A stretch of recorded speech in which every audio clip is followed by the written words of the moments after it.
which you're going to have to watch as the young fella. But there's still some pretty impressive numbers from a kid of his age playing against still a team which is full of grown men. Well, he's only 18 years old. He only just had his 18-year-old birthday. 18-year-old birthday, eh? That's a different way to put it. It's a bit cold here, mate. It's Ballarat. But yeah, he just turned 18, and yeah, you're going to say those turnovers are going to come as he gets used to the league, he gets used to his new team.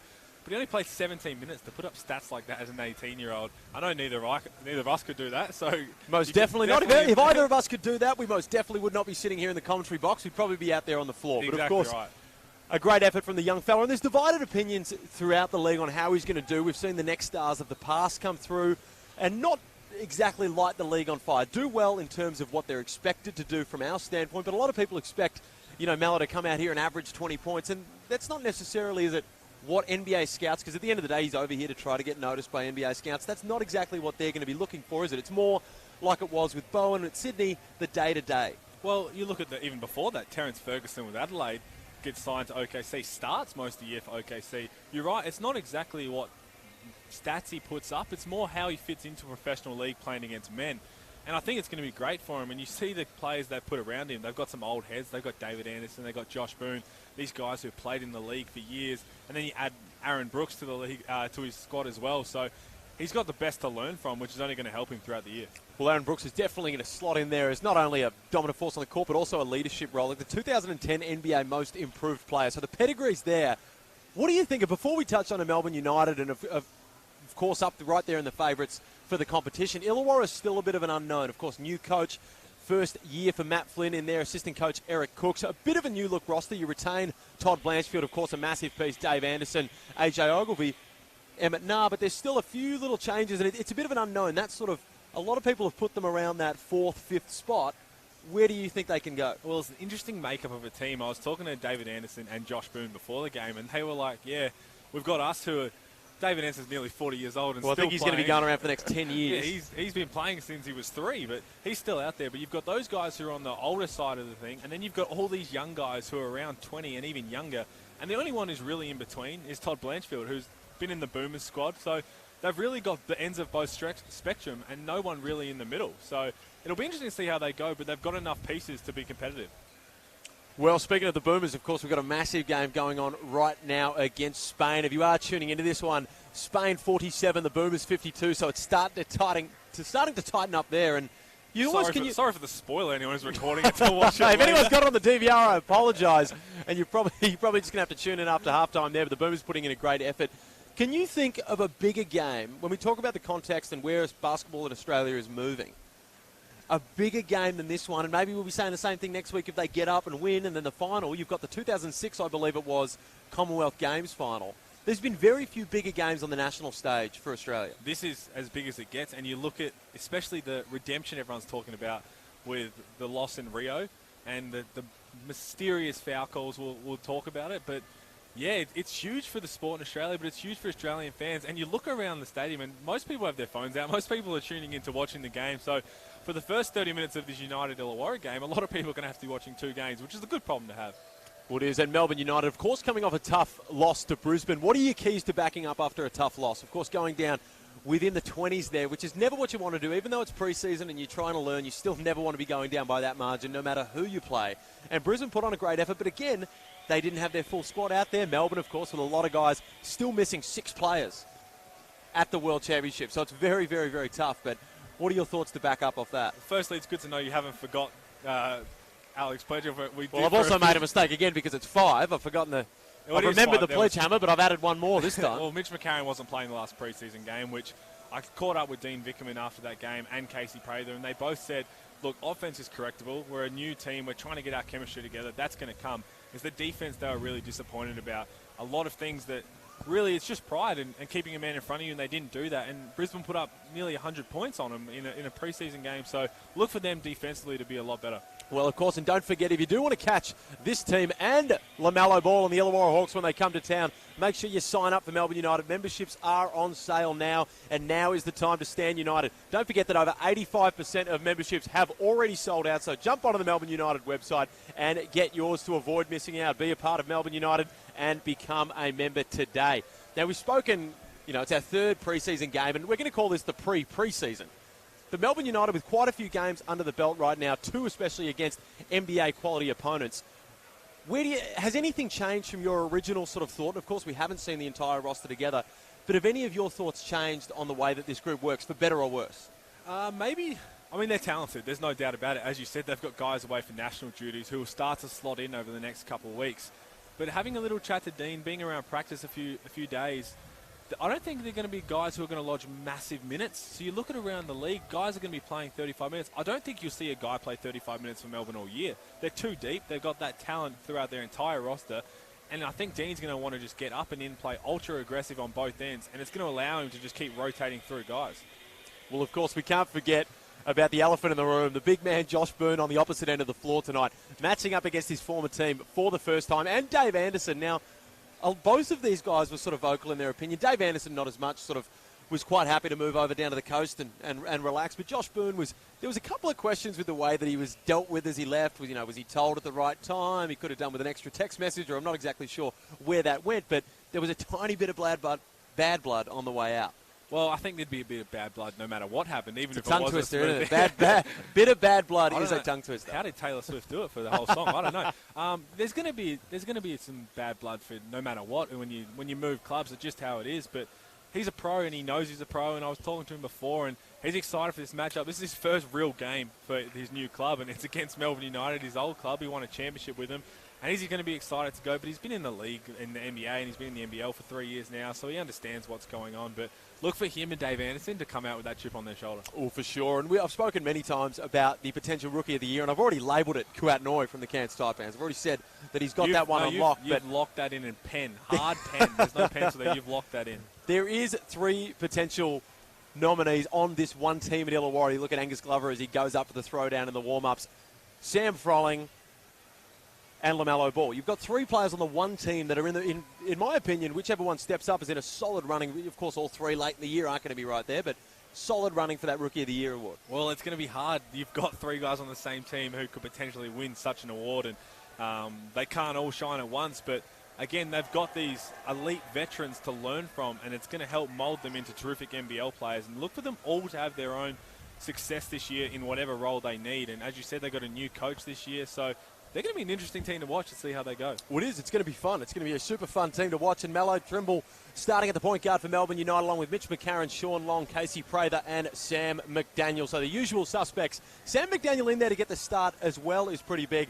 LaMelo Ball starting early for the Illawarra Hawks, along with Aaron Brooks, Josh Boone, Andrew Ogilvie, and Todd Blanchfield. That says a lot for the young fella getting the start there.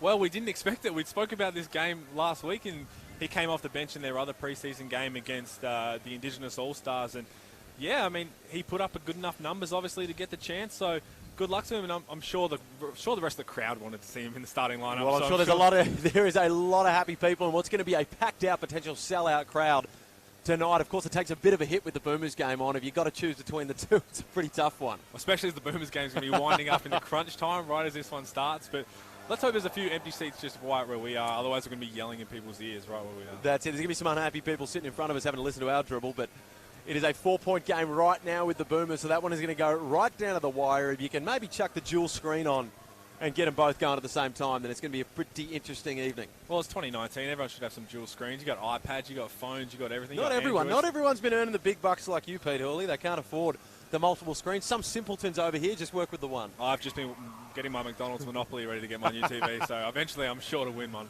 Well, what are your keys? So, of course, we don't know a huge amount about Illawarra because they haven't faced too much NBL competition with this lineup so far, but we've seen 3 games from Melbourne United against quality opponents. What are your keys to win for United tonight? I think they've got to bring that aggressiveness. That's the style of play they're going to play throughout the whole year, and they've got to show it on both ends. They've got to be able to get stops, and it's going to come from getting turnovers, getting up and in the grill of the Illawarra Hawks. And on the other end, I think Dean just probably wants to see them maybe slow down a little, but just try and get that poise about their offense. They haven't had that so far in their preseason. And to be honest, we're not going to expect it till a few weeks into the start of the season, but look for them to show a bit more poise. Mitch McCarron is back as an on-court leader, which is going to help them tremendously. Well, that could potentially lower that turnover count, which was the Achilles heel against the Brisbane Bullets. A high number of turnovers, and you just could not get it to work in that one. Let's flip the table. The Illawarra Hawks. This would be a massive confidence boost for them heading into the Blitz if they could get the win against a pretty solid Mitch McCarron in the lineup, Casey Prather in the lineup, Joe Quill playing out of his mind right now. This would be a great win for the Illawarra Hawks. What do they need to do to get that one done? I think they're going to come out and just go at it from the jump. There's no laying back. They've got to throw the first punch, try and get United on the back foot. And you probably wanted to make Dean call the first time out. You wanted to try and get United a bit rattled, which they did in the Brisbane game, in the second half especially. So it's going to be interesting. If Melbourne can fix that, they're going to throw it right back. But if Illawarra just get on the jump from the start, then it's going to be a fun game to watch either way. Well, it's certainly going to be a fun game as the crowd gets fired up. We've got the players out here on the court for Illawarra. Melbourne just taking their time in the timeout. Now, LaMelo ball, that's the big one for me. And it's the name on everyone's lips heading into this season. But getting the start early, is there anything we can read into this? Or is this just, Emmett Naar's played with this team for played with it for 2 years now. He knows what the system's like. Is that the reason the LaMelo ball's getting the start, or do you reckon he's fought his way already into this lineup? Look, I'm not sure, and that's why I'm sitting up here and not down there. So there's a reason for that. But look for him to come out ultra aggressive, and he's going to be an exciting one to watch. As I said, talking to the veterans, the way they've said he's fit in, just seamlessly on and off the court, and he's willing to learn from these guys, which is going to be huge for him. But how do you think he's going to go? Well, I'm interested. Look, I look at him and I see a 6'6" point guard. With a huge, he's looking like he's standing next to Ogilvy right now, and he's looking mighty tall. So, no, I've got high hopes for him this year. I think that he's going to have a fantastic year, and I think that people just don't underestimate how talented this kid is. And he's had high praise for some seriously notable players. And, of course, Aaron Brooks has even come in there and said that he's better than what he expected him to be. So I think we're dealing with a bit of a different caliber next star player in LaMelo Ball. And you know what? For his sake, that I hope he comes out and balls out. Well, nice pun. Well, there's a reason that the hype's there. The hype's not there for no reason, and that's why he's had the big following wherever he goes. And it's huge for Illawarra, obviously, as a team. And let's go. Let's hope he does something good tonight. Well, let's get this one underway with the tip. And Melo Trimble comes up with it. Melo. Prather with a little jumper. Can't get it to go to start. McDaniel comes up with it. Prather again looking to attack early. Look, we touched on the lineup of Dean has his options of who he wants to play. Casey's starting at the 4 against the Twin Towers and Ogilvy and Boone. On one end, he's going to be able to make mismatches, but on the other end, there's one as well. Well, McCarron can't get that to go, but one of the Twin Towers brings it down in Ogilvy. Brooks. Casey Prather with a steal at the mid-court. Takes it all the way down, coast to coast with the and one. Gets it to go, and Melbourne United off to a hot start with the defensive effort from Casey Prather. Well, there it is. He's playing in the 4, but he's a guard, and that's going to be tough for Illawarra to stop, especially when you've got Boone and Ogilvy as the bigs. But then on the other end, if they start throwing it inside, what's United going to do to counter that? But that's a strong take, and that's going to help his confidence, especially coming back in. What do you see as Melbourne United as Prather goes to the line for one? Melbourne United's biggest strength heading into this year? Their depth. It has to be. They're loaded at every position. They've got that many guys who can come off the bench. It has to be their depth. Prather gets that second one to go as LaMelo Ball with his first touch of the leather. Brooks. A little bit shaky with the hand here early from Brooks as Ogilvy gets it to go, throws it down the lane, and McDaniel did not want a piece of that one. Again, we see the little bit of lapse in defense from Prather the other way, goes right back at Ogilvy again and gets that to go. Hot start for Prather. Melbourne lead this one by 2. But you see that defensive breakdown again. They're just a bit in shambles on defense, but you're sure that'll come and LaMelo Ball draws the foul off the on-ball. No, draws the offensive foul. Just a little eager getting past that one early. But it's good to see him in attack mode, isn't it? He turned that corner, he was ready to go, and that's what we want to see from the young fella. Well, it is some early aggression, and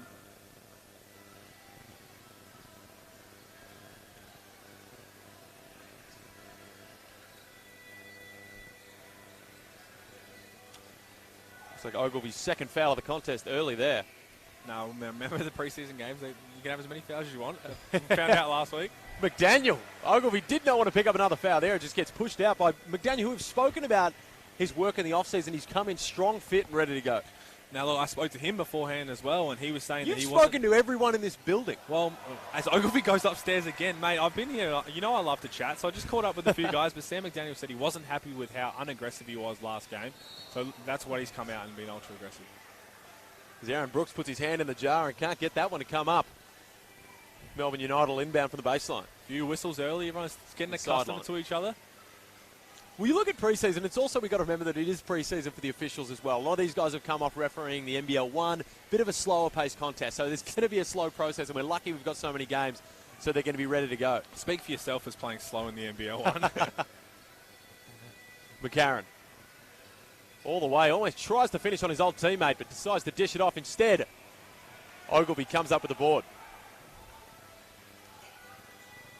Brooks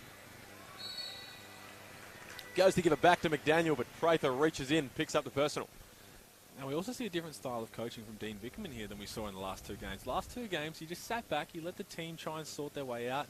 And I think after that loss to Brisbane, he realised he needs to do a little bit more, which he will in the season, but he wants to let them figure it out in the preseason and look for him to maybe have a bit more vocal leadership. And obviously he's relying a lot on Mitch McCarron right now, but look for him.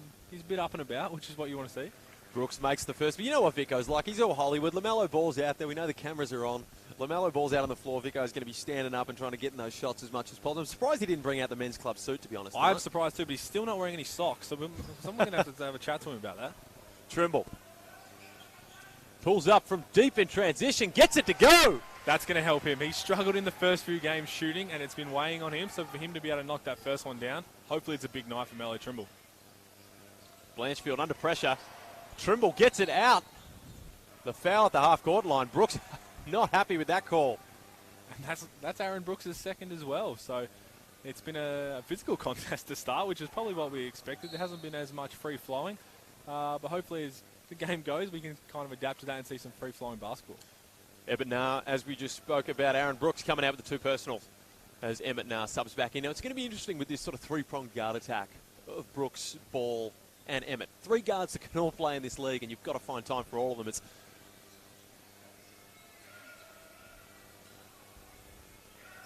McCarron. Can't find anything baseline. Finds McDaniel on the perimeter, who gets it to go from the exact same spot as Melo Trimble. Melbourne are off to a hot start. Up 5. Mitch McCarron just doing all the little things extremely well. That's a terrific find. And Sam McDaniel started this game terrifically. He's on fire. Blanchfield gets it to go. Hot shooting start from both teams here, as Trimble looks to take it the other way.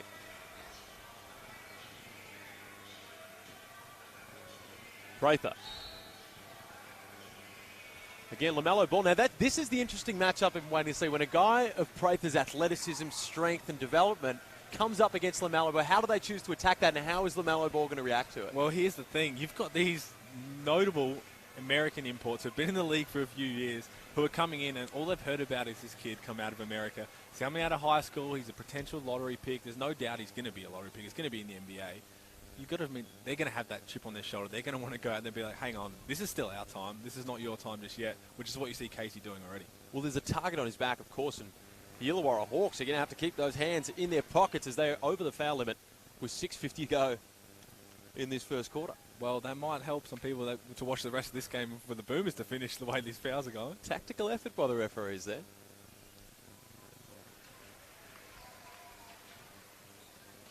Ball. He looks poised. He's not trying to overdo it right now. He does look poised. Which is what you want as from a young kid. But you want him to be aggressive as he is right there. Ball into the lane. Can't get his first shot to go against an NBL opponent. Trimble on the break. Long weighs it up. Decides to take it from deep. Gets that one to go as well. He can do it inside and he can do it outside as well. Sean Long. That's going to be a tough cover. If he's knocking them down consistently throughout the year, they've got 5 guys on the court at all times who can shoot the 3. And I'm pretty sure Alex Pledger. Ball from deep. We've seen videos of this, and now we've seen it in real life. LaMelo Ball gets it to go from deep, and the crowd is getting excited. Will he shoot one from the car park? That's what we want to know. I have We've seen the videos about it. Prather takes it from a little bit closer as Boone gets it out onto the break. And the big man looked a little uncomfortable as that one, as Prather picked his direction. Looked like he was going for a little Euro step there. Didn't quite get the Euro part of it and just stepped straight over him. I think there was definitely, he got the Brexit on that one. Straight into him. The Brexit step. You're going to trademark that? I think I might. Well, LeBron James couldn't get Taco Tuesday to go, so. I saw that. That was a bit interesting, wasn't it? Bit of an interesting one. Didn't get that one to go. Thank you to our sponsors, of course, who get this one and make this stream possible. Tyre Power, SodaStream, Trojan Tools, Dream Street Lending, Buller, and B Solar, and of course TAC making this game today possible. Early days here, of course, Illawarra over the foul count already, so Melbourne can, of course, look to attack here. But what have you seen so far, Pete? Both teams are being ultra aggressive. Obviously, United have been managing to get a few more stops, but they're putting their head down, they're getting on the rim, and they're knocking down shots, which they didn't do against the Brisbane Bullets for an entire game. So that makes them extremely tough to stop. Well, they've come out on fire offensively compared to the Brisbane game. Of course, a little bit of a Boomers update. Spain 58, the Boomers 65 with 5 minutes and 7 seconds to go here. So it's getting nice and tight over there. As I was about to say, we will get some stats for the people once our stat man puts the Boomers away, but understandably so, he was a bit slow in it. But we've got Casey leading with 7 points already, and he's come out ultra aggressive. And I think he's starting to fit back in. He didn't play for 12 months. He played 2 preseason games. I think he's starting to get his little bit of his swagger back, which is exciting. Well, it's good for him that there is so many preseason games. And, of course, this is pre-preseason. We've still got the Blitz to go, which we'll speak on a little bit later. And LaMelo Ball definitely getting his run in this game, still in the game. And I apologise if I am touching on LaMelo Ball a little bit too much here, but it's a major factor in this league and the amount of media attention it's brought, all things of that nature. We'll let it slide, mate. It's understandable, and I'm sure we're going to have some American viewers on the stream, so hello to everybody over there. Nice, bright and early. Prather. Long weighs it up, decides to go against it from deep. McCarron. In the lane against Ball.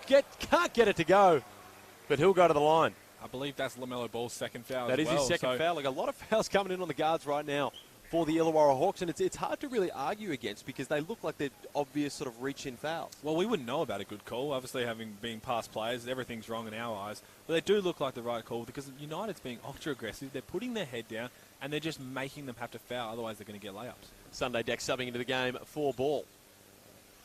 McCarron knocks down the first. And we touched on Casey Prather. So in 2 preseason games, averaging 14.5 points, 3.5 rebounds. You'd think that's probably going to be around his season number when you look at the tools that Melbourne have. There's going to be a few guys around, maybe 2 to 3 guys on that 15-point range, and then you might drop down to the 12. How do you think the scoring load's going to be pushed around? I was going to say, let's touch on that at halftime because I'll be very interested. There's so many stars on this United team. Let's have a look at that at halftime as United get another turnover and go the other way. Long. From the mid-range, gets that one to go. He's doing it from all spots of the floor early in this contest. He's got a few words to say as well. He's not shy of the little chat. He's a talker. He is definitely a chatter. Ogilvy. Can't get the same shot to go. Boone comes up with the board. Sunday Deck, another guy who's going to hopefully have an impressive season, elevated from a DP at the Wildcats and finally got his chance with the Hawks. It's interesting to see him over the Hawks and not the Wildcats. You thought once people in the Wildcats, it looked like he was going to get that spot. And I think it might have been there, but he's gone Purchase. to He's a 3-point shooter by trade. Can't get it to go. But what a great opportunity for him. Exactly. And he's going to get the chance to be able to play. And I think he's excited and hopefully has a good year. Deck. Blanchfield takes it off the curl all the way to the rack. Gets the end. One. Can't get the finish to go. He'll go to the charity stripe for 2. And we know what Todd Blanchfield can do. He can put up numbers really quickly. And I remember playing against him last year, and we had the 4 OT game, which felt like it went for 4 days. It was like a test match. But he just hit big shot after big shot, and that's what he does, and that's why he was part of the Boomers squad. And he's showing it right now. Well, Big Joe Aquill, as you've stated, a guard in a big name, in a big man's body, subbing into the game there for Sean Long. He's definitely an exciting player to watch. We still don't know how to pronounce his last name, as you said, but he's an exciting athlete. He gets up and down the floor. He gets a lot of rebounds, and he can score from every different angle. Well, what we've seen from him so far in the preseason, averaging 20.5 points and pretty much almost averaging a 20-point double-double. How did so many teams pass up on him until he ended up at Melbourne? Oh, talk about being passed on. It's very interesting. Did I just hit a soft spot? No, you didn't. That was my choice. Yeah, it's going to be interesting to see how he slots in. He's a terrific player. He had such a great college career. And as a lot of people have said, if he's on another team, he's probably nearly a starter. So look for him to have a unique year, I'll say. Ding. Can't get that one to go, but he's bailed out by Josh Boone, who throws the head back in disgust. Speaking of athletes, there's another one, Lual Ding. He's training with United, and he can get up with the best of them. Well, a lot of guys are getting their opportunity because of the amount of players that are out at the World Cup, and they've taken advantage of it so far. Well, we're missing a couple of your favourites, but we still have Lual Deng, who, if he hits a 3, we'll know that why he's one of your favourites. But that's what these guys have to do, and even still, you look at guys like Sam Short, local kid, DP, He's going to get his chance out here. He's in front of his home crowd, and I'm sure he's going to take advantage of it as well. You've got to take advantage of absolutely every opportunity here because you never know. Injuries happen. Development spots open up throughout the year. You have to be able to put it on show early. Deck. Blanchfield takes it through the middle for the little pull-up. Jay can't get that one to go. A couple of shots rimming out early. But Sunday Deck gets the rebound, and Joe Quill says no, no, no, and it goes the other way. 8'6" wingspan of Joe Quill just standing there and just taking that one. Quill takes it out to Trimble.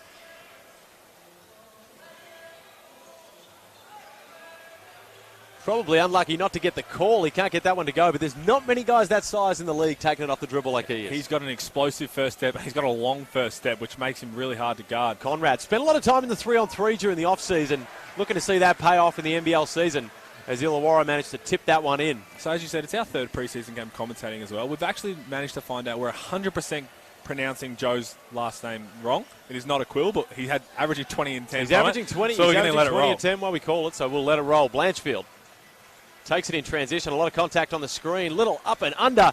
Can't get that one to go. Neither can Conrad. Two big-time stops from Melbourne United. And another foul there. Sunday Deck, the only guard left out there not in foul trouble, picks one up there. Well, United are getting stops, and that's why they've managed to build a 9-point lead.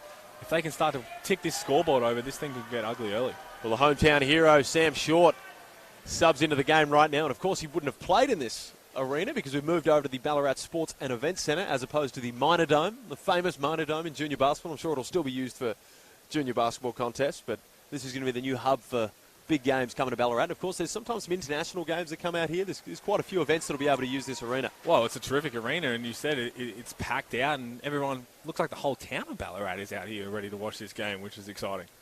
It is minus 10 outside, so I'm sure everyone's enjoying the warmth in here. It's a lot warmer in here as Emmett Nah takes it down for the Hawks. Deck.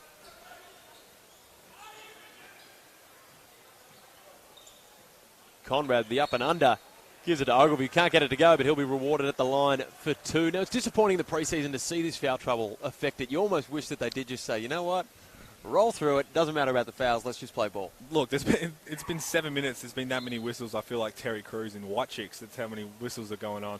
But, yeah, that's what you expect. As you said, everyone's getting adjusted to it, and that's what we've just got to be able to – hopefully that'll correct itself in the next 3 quarters. Ogilvy. Can't get that one to go. An 11-point lead for United. 2 minutes 44 to go in this first quarter. 5-point game. The Boomers lead Spain 65-70 with 2 minutes 18 to go in that one. The Boomers looking to push their way to the World Cup final as Rubio takes it in. This one is a 3-point game, if my maths is correct. We have talked about your math and how your degree in college somehow got you that underwater basket weaving. Elite precision in your maths brain.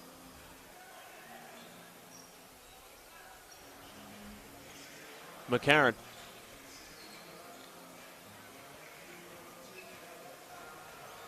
Flicks it over to Purchase on the wing. McCarron takes it through the middle. Looked like he was looking for the pass, but instead manages to get the scoop to go. Deck almost got away with the double dribble there at half court, but Sam Short was sure to make the official known.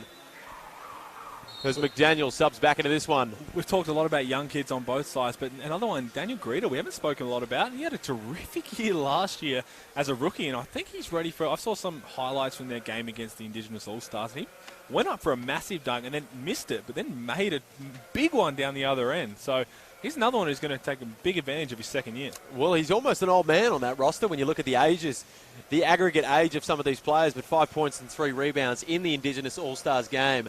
I'm going to warn you now, if you can get to a TV near you, get to it because it is a 1-point game.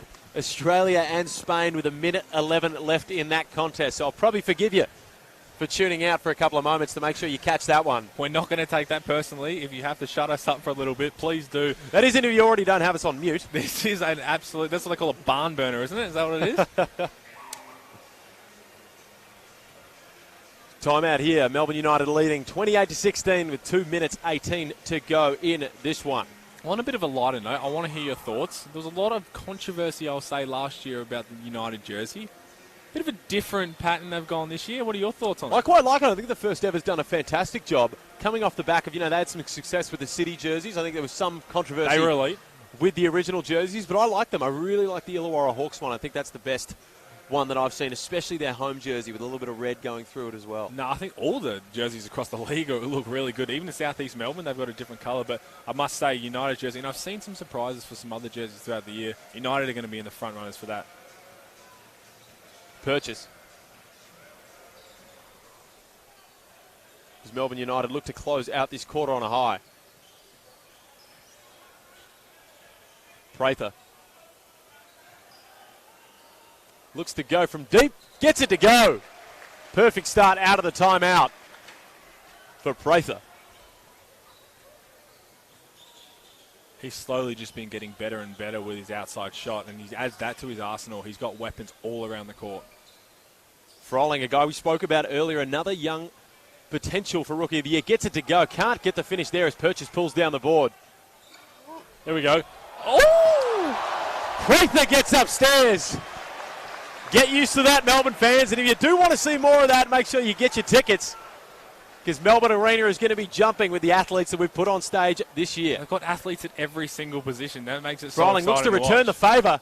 Can't get it to go. The pressure on the rim there by Big Joe Aquill as McDaniel takes it the other way with the Euro step. Kicks it out to Prather. Greeter on the up fake. Can't get the dunk again. But the referees say that one is going Illawarra's way. Casey had a few things to say about his last two preseason games. He hasn't been happy with his aggressiveness dunking the ball. He's been going up and then pulling out at the last second. So good to see him actually throw one down. Well, there is nothing wrong with that as long as you get it to go. As the referees reverse that one, and they'll give it back to Melbourne. Prather. He's the hot hand at the moment. Kicks it out to Long, who turns down the open three. Short goes all the way to that. It'd light the crowd up if he can get one to go. But Sean Long cleans up the miss. And he'll put it in for two. That's something that is going to be huge for United this year, is them being able to create second chance points and second efforts. Sean Long looking to go in transition. We spoke about Joe Aquill being a big in a guard's body, but how about Sean Long? Everyone seems to have the handles out on display tonight, which is good. Prather. Can't get it to go. The ill-advised pass is picked off by Greeter, who spots the dime to Nah, who knows what's good for him and doesn't decide to go up against Joe Aquill. Gives it off to his mate Sunday Deck to say, you can have that challenge. He works his way to the free throw line. I think we're both in Emmett's boat there, that we would have done the same exact thing when we see Big Joe Aquill coming at us. 1 point game with 28 seconds to go. 69-70 Spain ball. It is going down to the wire at the FIBA World Cup. We'll try to keep you updated on both of these if you don't have access to whatever service is showing the World Cup. Deck gets the first one to go.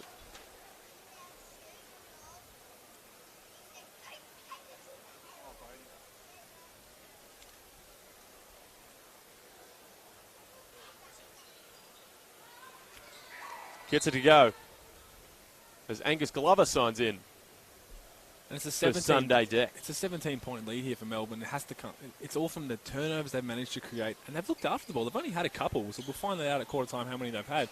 As I say, they nearly turned it over there, but they've been able to convert. They're obviously knocking down shots, which obviously helps. Well, defense is the issue for Illawarra right now. 35 points to Melbourne. That's not going to be able to get it done once it gets to the real stuff over at the Blitz or the NBL season. Prather.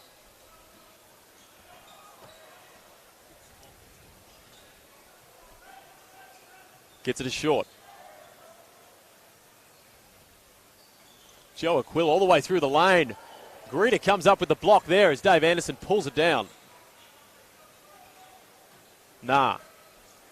Crosses up short on the on-ball. Gets the floater. Again, can't get it to go. As Joe Aquill pulls down the board and draws the foul in the process. He'll go to the line down the other end for two. For those spoiler alert for the Boomers game, for those people who aren't able to tune in right now, please don't listen to the next bit, but Spain have hit the lead off 2 free throws with 8 seconds to go on Australia ball. So there seems to be a lot of deja vu here. Well, there's a lot of deja vu, but I'll tell you what, this has been at Paddy Mills' tournament, and I've got no doubt he's going to be able to touch wood, knock one down late.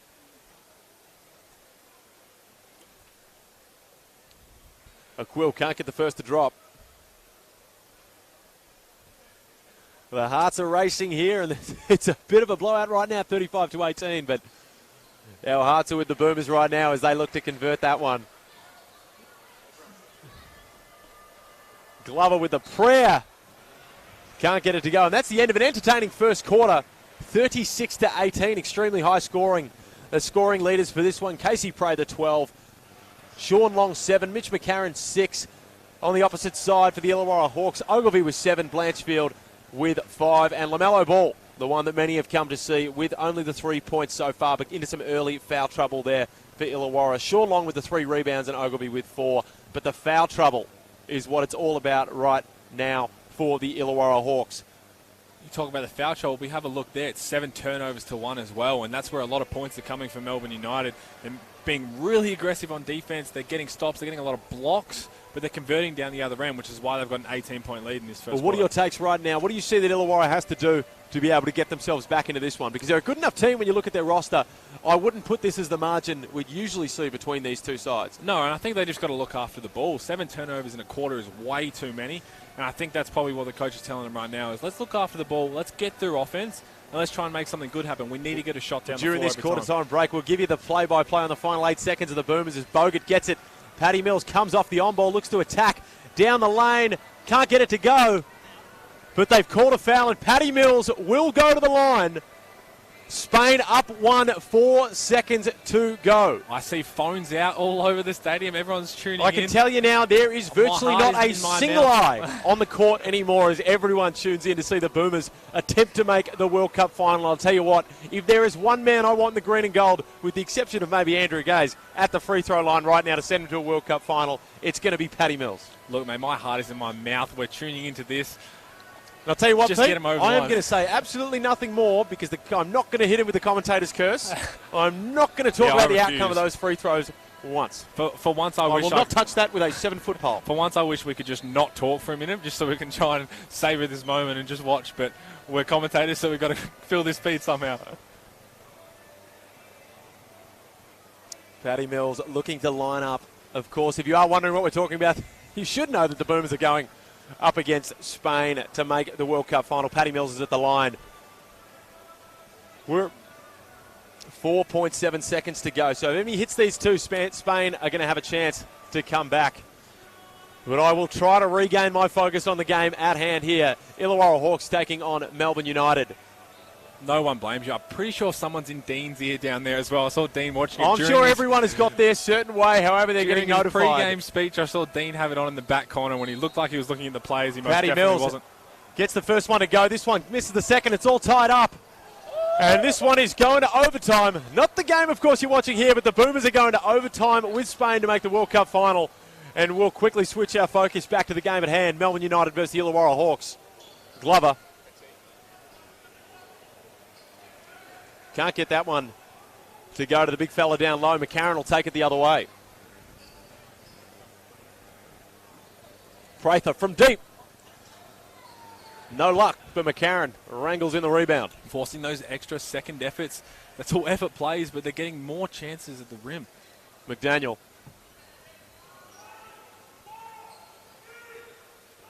Trimble. The offensive foul. Looks like it was called down low. Illawarra will take it the other way. It's a tough call. That's Michael Jordan-esque, which they said they should have called an offensive foul when he hit that game winner. But it didn't look Craig like Elo, one of my old didn't look like Eastern Washington alum faculty member. Nah. Blanchfield. The little turnaround. McDaniel got a piece of it, but unfortunately got the piece of the forearm as well. Been a lot of free throws so far in the first quarter, and it looks like it's going to continue into the second with Blanchfield going to the line for 2. Another guy that was at the camp for the Boomers, unlucky to miss out. Well, of course, it's probably tough to say unlucky there. He was on the outer of that group. It's a very, very stacked position at that shooting guard. Well, you've got Joe Ingles, but you've got guys who aren't even playing. Ryan Brockhoff, he just had a kid. All these guys who are loaded at that position, but there's a reason why he was in that squad. He can put the numbers up. He's an excellent shooter. Well, he's had some inconsistent seasons in the NBL, up and down sort of. He didn't actually back up a 20-point performance with another 20-point performance once last year. So he was very up and down. Where'd you get that stat from? Was that written down? No, that was a Someone's stat from done their home research. That's amazing. Certain agency that I affiliate myself enjoys those stats. Prather can't get it to go from the free throw line as McDaniel wrangles it in. The baseline drive, and he's twice now he's pushed AJ Ogilvy back onto his heels as Sean Long comes up with the board and again can't get it to go. Melbourne are just going to keep trying at that one until they get it, and eventually they do. They're just playing with more energy, and you can see it. Everyone's getting in there for rebounds, but you touch on his strength. That's no easy feat. He's just throwing him out the way. Another turnover there from Illawarra. If they're going to have any chance of getting back in this game, they've got to tighten that part up. LaMelo ball subs back into the game. To a lot of cheers from the Ballarat crowd, many of which have come out to see him hoop today. There's been cheers at different times, and I can't tell if someone's watching the Boomers, someone just likes what LaMelo's doing, someone likes the dunks on there. What a night of sport, eh? Where else would you rather be than Ballarat? Mildura. No, it is. It's a beautiful stadium that they've built here, and I'm sure it's going to have many, many events to come in the future as Angus Glover D's up on Melo Trimble.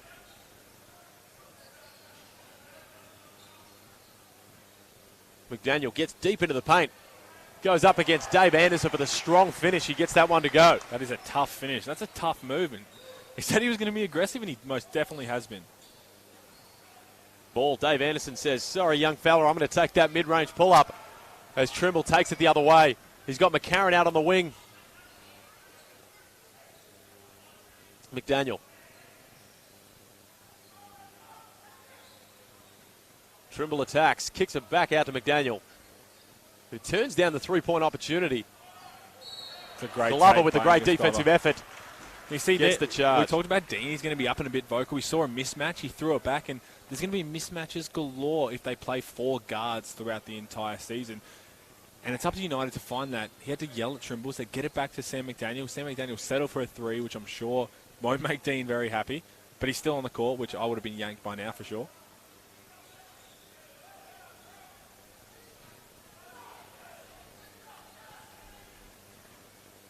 Brooks. Melo ball the man. Everyone is here to see. Kicks it out to Blanchfield. Can't get it to go from outside. Sean Long pulls it down. Melo Trimble pushes it out the other way. McDaniel. Could not get the steal there, and it was appeared to be a bit of a cross court as McCarron kicks it out to Prather. Back out to McCarron. Can't get that one to go. Ogilvy will pull down the board. Brooks. The slick backdoor pass. Again, Illawarra just having no luck on the offensive end right now. Can't get that to go. It's a 20-point lead for Melbourne United as Prather pushes it the other way. Didn't want to go up the right hand, but you know what? It's a little bit better when you got Sean Long, and Blanchfield is down. Looks like he's just taken a hit to the chest and he's a bit rattled. Not holding a knee or an ankle, so that's always a good sign. Illawarra, they can't put the ball in the basket, but they're getting good shots. They're getting much better looks. Everything looks a lot more fluent than it did in the first quarter. But if you're doing that, if you're struggling to put the ball in the basket, you've got to get stops down the other end. Well, that's what it is. Preseason isn't about wins and losses. It's about developing as a team. But you probably want to develop a bit when you're giving up 42 points with 6 minutes 48 to go in the second quarter. As you said, it's preseason. It's going to come with time. It's slowly going to build. But I'm very impressed with what Melbourne's done so far. We talked about what they needed to correct from that Brisbane game. And for a quarter and a half, they've definitely done that. But we know games aren't won in the first half. They've got to sustain this for 40 minutes. The Boomers, of course, currently in overtime with Spain. If you can somehow work out the dual screen options, get your eyes on both of these contests as Angus Glover takes it the other way. We know it might be hard because we're struggling with it as well, but there's got to be a way to get it done. Speak for yourself. I got all eyes on the floor right now as Brooks takes it through the lane. Slick pass out. Conrad, he's a shooter. Can't get that to go, but he'll pick up the foul there, and he'll go to the line. I mentioned previously Tim Conrad spent a lot of the offseason playing a lot of 3-on-3, which is a very shooting-dominated sport. It's basketball on shooting steroids, if you could even imagine that.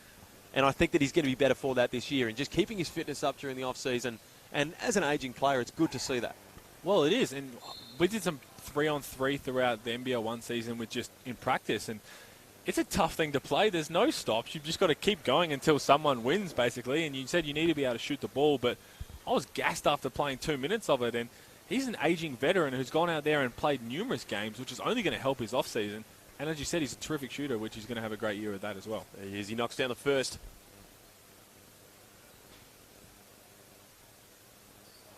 Can't get the second to go, but you know what? When you get fouled beyond that arc, you get an extra one.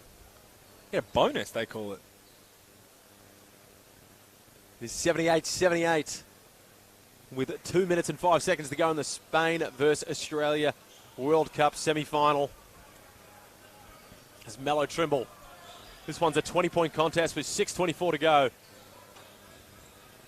Purchase. Short with the open lane. McCarron all the way hard to the rim.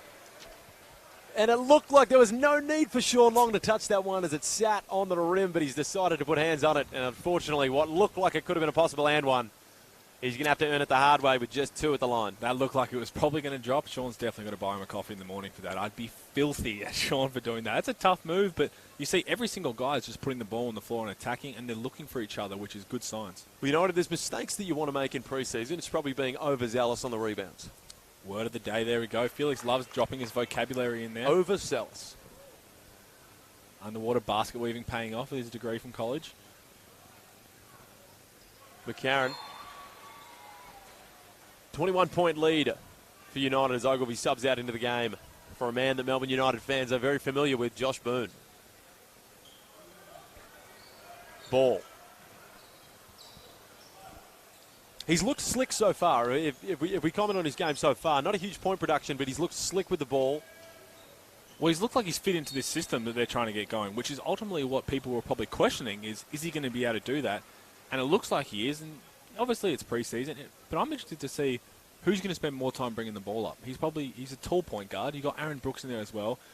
It's a good luxury to have where one of them can bring it up, someone can play off ball, but if you want to get his scoring, you probably want to put the ball in his hands a bit more and let him create rather than just setting him as a spot-up shooter. Well, it is, and luckily Illawarra with their entire roster together will be able to work through all these preseason games and the blitz with that roster and be able to work out all those finer points. How much do you think that plays in as an advantage of having a whole roster here for a preseason, whereas you've got guys who are still playing at a high level in this World Cup but not able to be with their team?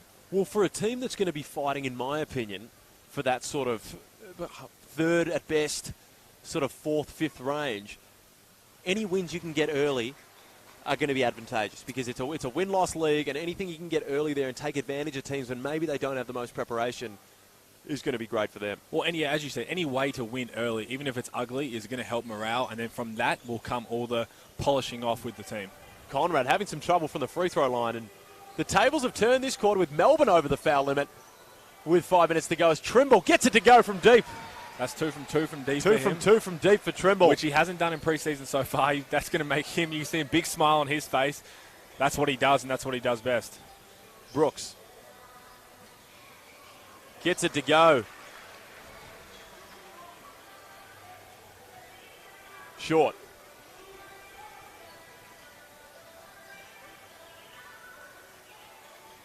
Can't get that one to drop.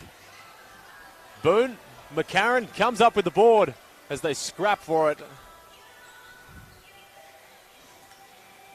The second efforts from United are just dominant right now, and that's why they put up this lead and continuing to do so. From Melo, ball range, can't exactly get that one to go. That shot hits nothing but air, and will go the other way. And we have a spoiler alert for the Boomers game. There is 18 seconds to go, perhaps 16. I can't see on this iPhone. I'm sorry, but it's all tied up. A 78 apiece with a timeout to Australia. Brooks.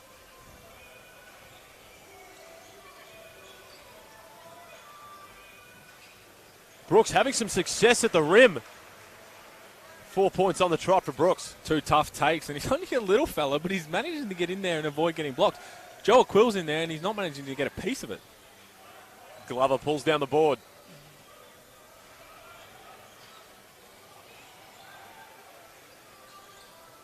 There's Boone to Conrad. Stuck in a tricky spot down low, and Boone looks to go up. 3 seconds in the key there. We have a timeout here with 4 minutes 34 remaining.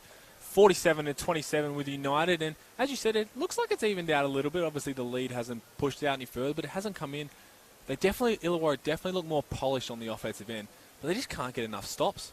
Well, they can't get enough stops right now, and you look at 47 points is far too many for Melbourne United if you are the Illawarra Hawks, but they've been getting great shots, haven't been able to convert them so far. Everything for me for Illawarra doesn't look like the scoreboard doesn't really represent what they're looking so far. Melo ball for me is looking fantastic. Hasn't really had too much involvement right now, but all the issues that I thought he may come into here with, being a little trigger happy, things of that nature, he's looking professional and ready to go. It's a young core. It's going to take time to develop this team. I think there's no early danger signs here. As again, we've mentioned multiple times, it's not about winning and losing in the preseason. It's about developing a unit, and Illawarra will continue to develop, but this game's most definitely nowhere near over. We've seen Illawarra last year come back for some pretty heavy deficits. Well, you spoke about that. People who think LaMelo Ball and these young guys are going to come in, these next stars, and put up 20 points a game, it's just not going to happen. This league is one of the best leagues in the world, and he doesn't need to do it to be noticed. He doesn't need to, but in my opinion, he does have the ability with his shooting range. He'll have those nights. You have to make a bold call. At halftime, I don't even think it's that much of a bold call. I think that we do underestimate to an extent with our previous experiences with some next stars guys who haven't had bad seasons, but I just think we're dealing with a bit of a different talent in that next stars role. So I think he's going to be a sort of, in my opinion, a 10-point per game player. I'm going to call him a game breaker. That's what I think he is. I think he has that chance to break a game open when he gets going. He's a streaky player, and we saw it in the Drew League against guys like Casper Ware. He can put those points up quickly. Trimble.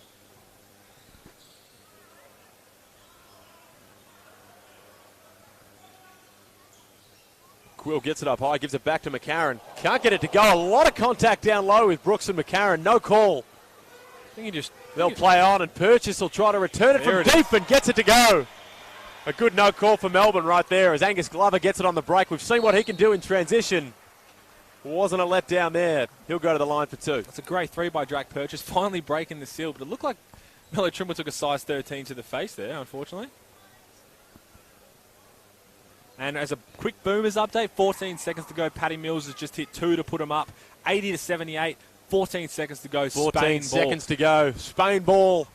Massive game in the context of the bigger picture as well for basketball in Australia. We look at how good this NBL league is going to be this year and just how well the Australian team is performing. You look at the names that are out for Australia. You talk about Ben Simmons, Dante Exum, Jonah Bolden. To be able to put this... Thon Maker. Ryan Brockhoff, Thon Maker. There's sort of 6-7 guys Kyrie in that Irving team that could potentially be in there, and to be able to be performing like this is pretty special. I'm going to claim Kyrie every day of the week. I just have to. We both went to college in America, and it's fun doing that, especially to the Americans. They don't like it, but he was born in Melbourne, so we'll claim him. Purchase. Looking to get a bit of confidence here with another one. Can't get that one to drop, but McCarron will come up with the rebound against the smaller Brooks, and Purchase with a nice little touch pass. A Quill. Boone. Illawarra starting to up the tempo here in transition as Boone looks for a little bit of a size mismatch, not a length mismatch. And a Quill comes up better. Throws off the back. LaMelo ball gets up with it. The great pass to Josh Boone, who gets that one to go. Besides Melbourne being able to look after the ball, they had a turnover there, but they haven't had many. But they're passing the ball extremely well. They're being so unselfish, and they're just looking for everybody else to get involved, which is awesome. Backdoor pass. We've seen Purchase do that plenty of times throughout his junior career. Translates it to the next level, and Prather throws it down. Right on Trimble. cue. The crowd's begging him to shoot this one from deep, and he loads up for it. Gets it to go.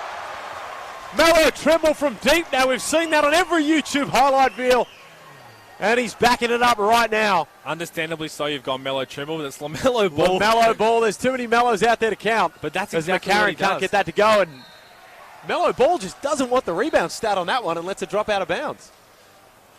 And I think that's where he's going to have a lot of successes in that ISO game. His ability to shoot from deep, but his ability to get on the rack as well.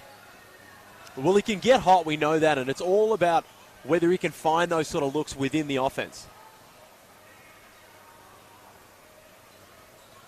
Sorry, I had my... Ball. Crosses it up. Looking to work on the outside right now. Boone pulls down the board. Ogilvy can't get that one to go. Sorry, there's a bit Of course, an this ill-advised is call. a preseason game. Before we get ready for the Blitz, you'll be able to catch those ones online as well, NBL TV and various different platforms. So don't forget the tickets are on sale to all games right now. Every home game of Melbourne United season, the tickets are on sale. So jump on to tickettech.com.au or head to the Melbourne United website. As Prather looks to go from deep again. He's been firing early. Can't get that one to go as long with the nice pass down low. And Prather, he'll take the 2 instead. Prather's looking good, and you've listed him as a potential MVP candidate in this league, and there's no doubt if he plays like this. Brooks with the cross. Kicks it out to the corner. LaMelo from the same spot. Can't get that one to go. That would have been 3 for 3 from the same spot on the floor. It's interesting, his game's a lot the opposite of yours. He much prefers to shoot off the dribble, whereas you like to sit in the corner and like it hand it on a platter and then you'll knock it down. I like to do the most minimal work for my points as possible. There's Joey Miller, the Ringwood Hawks product, filling in here, of course, for a bit of a depleted lineup. 5 players away on international duties. Boone can't get that one to go. He's got that one plenty of times. And from Melbourne. We're going into double overtime with the Boomers in Spain. Delhi missing on the buzzer. This is what you want from such a massive game. Long. Backing it up against Boone with a little fadeaway. Can't get that to go, but sometimes that's the curse of having arms that long. You get done with the over-the-back call. Joe Aquila will go the other way.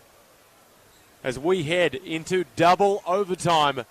80 apiece, Spain versus Australia. And I can tell you now, there is a few people walking out of this stadium to get towards the cafeteria to be able to catch that one on the TV, because this is a massive overtime period to make the World Cup final, Australia versus Spain. As we regain our focus of the game at hand here, as Conrad goes to the line. How good is this for Australian basketball? Well, I'll tell you what, don't speak too soon. It'll be even better if we got the win. But even still, you look in the crowd, everyone's got their phones out watching 2 games at once, 2 elite games at once. There is a lot of data being spent in this stadium right now. The biggest winners tonight are the Telecorp. And the biggest loser are all iPhone batteries, which are going to be running out very soon. Well, that's the issue. Sometimes you have the game so far out in Ballarat, as some of the GPSs might be down on the way home. It's going to make for some long trips as Prather looks to get the offense started for Melbourne. Sean Long throws it down. Get used to that. Prather to Long.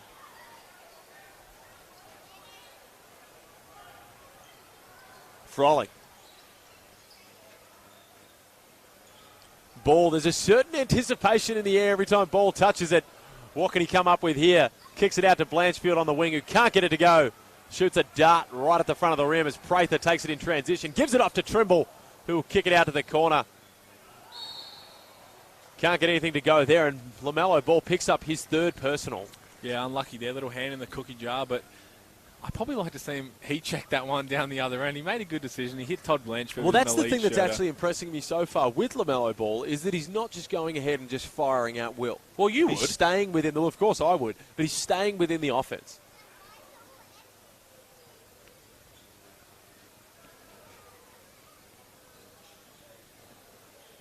Purchase. McDaniel crosses up Ball. Takes it in there. The good defense from Ball. That's his 4th personal. And it looks like McDaniel's come down on that ankle pretty hard. Never what you want to see. The immediate grab of the ankle. And look, I hope he's okay. It's never good when you step on someone else's foot. And as LaMelo Ball goes out with his 4th foul. Now, last preseason game, certain Brisbane Bullets player managed to have 15 fouls in the preseason game. I would love to hope that they'll let the same with LaMelo Ball, because everybody wants to see him out here. And let's hope Dean's as forgiving as Sam McDaniel gets a nice round of applause. Let's hope that's nothing serious, but he's in good hands. Well, that's it. If there's any time you want to do an injury like that, whether it's hopefully it's just a couple of week thing there. We just saw the replay on the little screen here, and he's come down on it fairly hard. So you'd hope that best case there, it's just a couple of weeks. You maybe miss out on the blitz, but then you're ready to go for the first game of the season, as Sam Short will take his place at the free throw line. Second time this preseason Sam Short's been brought in when someone's gone down hurt to shoot free throws, and they're the best 3 points you'll ever get. You weren't even expecting to get on at that point, and you get to go and knock them down. Well, the hometown hero knocks down the first.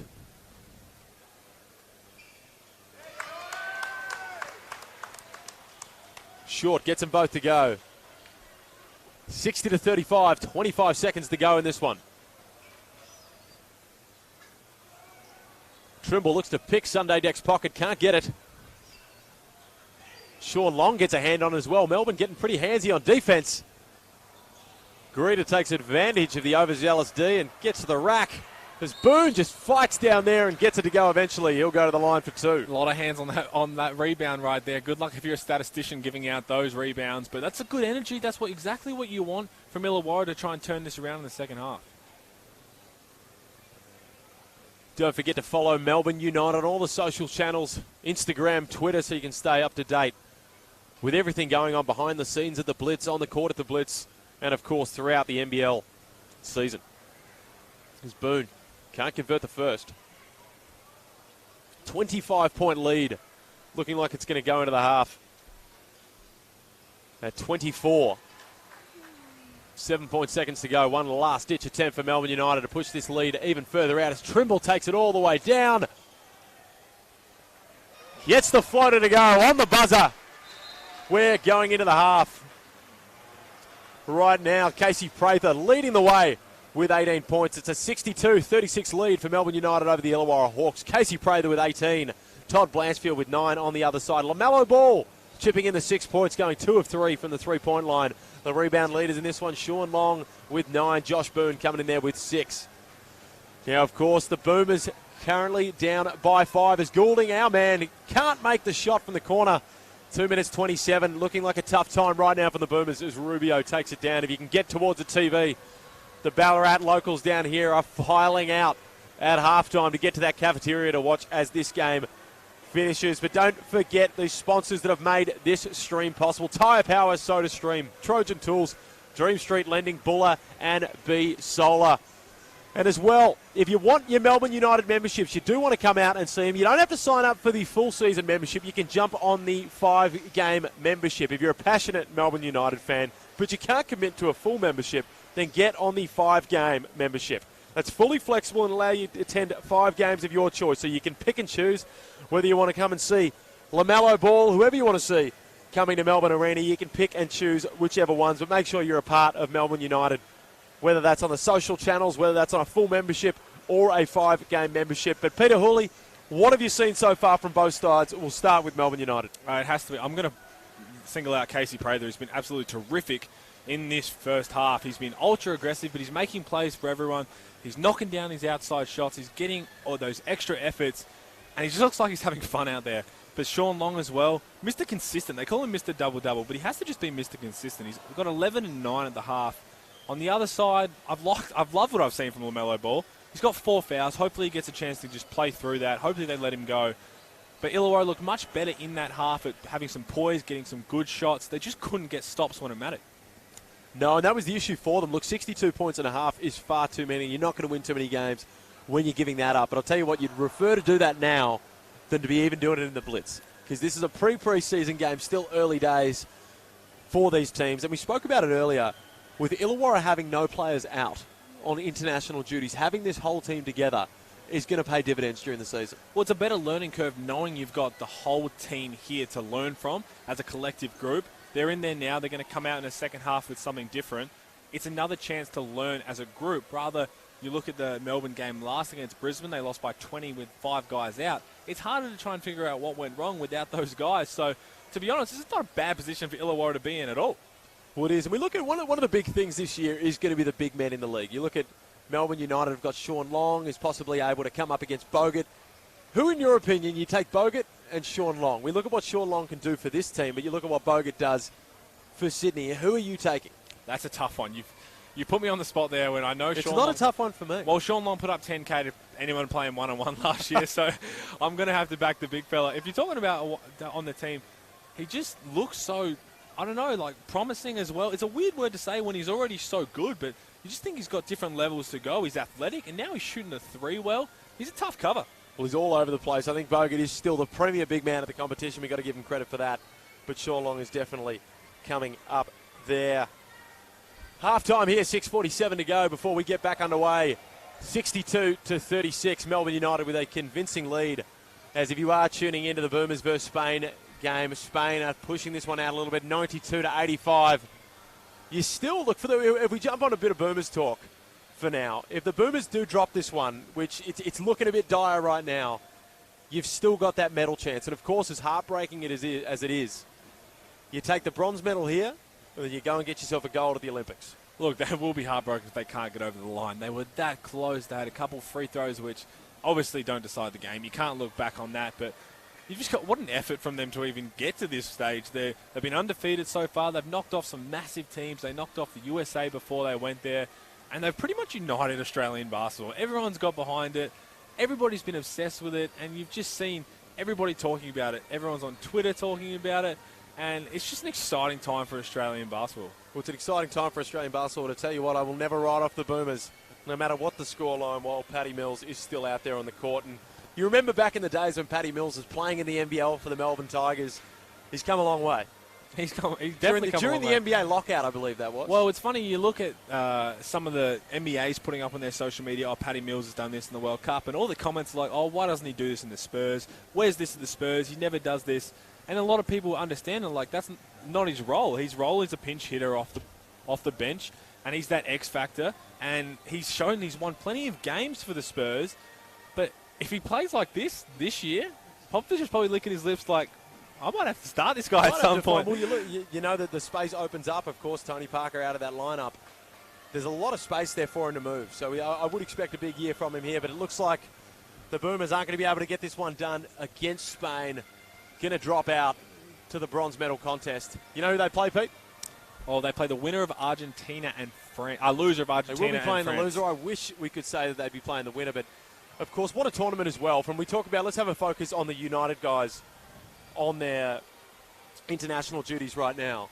Chris Goulding. Well, he's had a terrific tournament. He's absolutely lit it up when he has to. And I had a little tweet. We had a little feedback from other people. I thought he was the best sick man in the tournament, but you've obviously got guys like De Colo from France who was terrific as well. But I thought the way Chris handled himself, both offensively and especially defensively, you made the point, he's not noted for his defense. He's noted as a shooter and a scorer, but he picks up full court. He's been fighting through screens. He's been getting hit. He's been getting back up. And if you've Dean Vickerman, you're probably going to be like, when he comes back, mate, what are you doing? Like, can we see some of this out here? Like, I want to see that, which I think this year, probably more so than any other, he can do for United. Because they're so deep, he won't be playing as many minutes. But if he brings that defense, others are going to follow, and they're going to be tough to score on. What's this going to do for the confidence heading in? And, of course, Dave Barlow hasn't been able to hit the floor as much in this tournament, but he wasn't exactly brought in to be a game changer for this team by any means. No, he's brought in as that veteran leadership, and I'm sure he's been very vocal behind the scenes.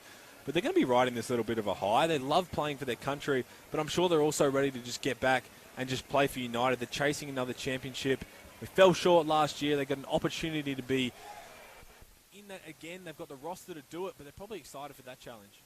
Well, they are, and of course, 88-93 in this one. The Boomers still in there with there is a slight glimmer of hope, but it's going to be tough to be able to fight this one back with 30 seconds to go in the contest. Spain taking care of the ball out the top.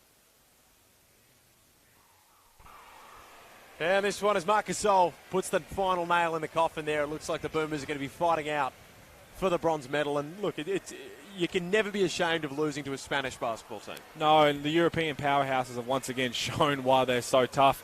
We took down France, and they're going to be in a chance to win the gold medal. And they've got the guy, they've got Marc Gasol, they've got Ricky Rubio, Rudy Fernandez. Remember Rudy Fernandez used to go around a little bit? He was elite in 2K for throwing lobs too. So it's a tough, they've gone down, the siren's gone, they've gone down by 7. That's heartbreaking for the Boomers, heartbreaking for everyone else in Australian basketball, but you've got to give them some big credit.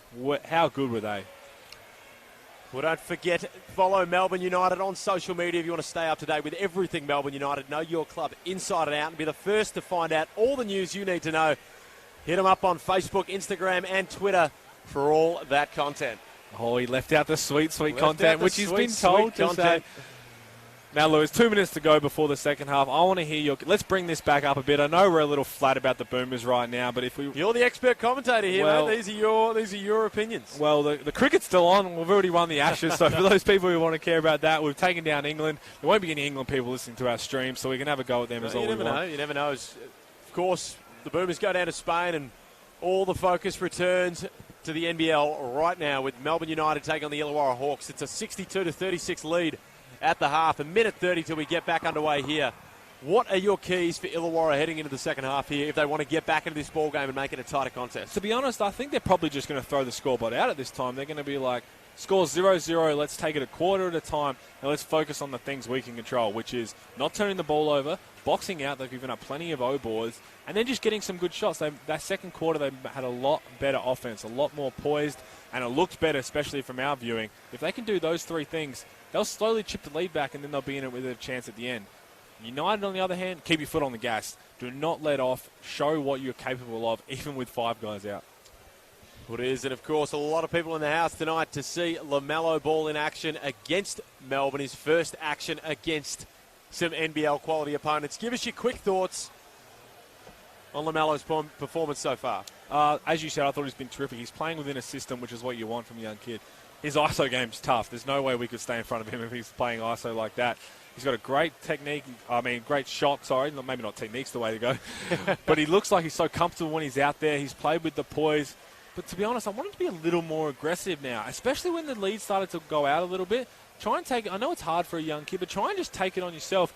Everyone's going to follow you. Everyone's here to watch you. It's exciting. You've hit a couple threes. Let's see you really step it up a notch. Well, Casey Prather, of course, with the 18 points in this one. He's looking good in his return after not having played for 13 months, averaging 14.5 points in this preseason so far. And we said we'd speak about this one a little bit later. We've got a bit of time here. We've got a couple big baller brand hoodies coming up. How do you think that the scoring load gets pushed around this team once everyone's back in there? That's an interesting one, and I'm not sure how it's going to work exactly. Luckily, it's not our problem to deal with. We get to watch the success that's going to come, hopefully, from it. But I think what you're going to see is you're going to see different leading scorers nearly every night. I don't think you're going to see that one guy whose averages 20-plus or whatever. I think you're going to see different guys each night. As Dean has made it very vocal, we're going after the mismatches. We're going to have mismatches at some point in the game. 40 minutes, there'll be a player on the court who has a mismatch. He's going to try and focus on that. So I think, there's my bold call, there will not be a back-to-back leading scorer for Melbourne United this year in their season. They will not have a back-to-back games with the same person leading scoring. That's an incredibly bold call. Is it? Or is that pretty... That is an incredibly bold call to not have a back-to-back game where, say, Chris leads the scoring with 21 night and then has 20 the next night. It will not happen with the amount of talent and the amount of scoring power they have. It won't happen this year. You're penning in Quat Noi for the Rookie of the Year. I'm penning in that one. Well, you know what? I'm willing to put my money where your mouth is on that one. So we'll speak about that one after the broadcast. But I think, as they said in Jurassic Park, nature finds a way. And I think Melbourne United will find a way to find out who's the top dog in this one. Well, do you think they need one, or are they okay to do it collectively? Because as you said, Chris has been balling out in this FIBA tournament. But you've got Melo Trimble, nearly led the league in scoring last year. Sean Long, who's ready to take another step. Casey Prather could be an MVP here. I think it's matchup determined. Which goes more to my point. I rest my case, I put my headset down, I walk off. Trimble.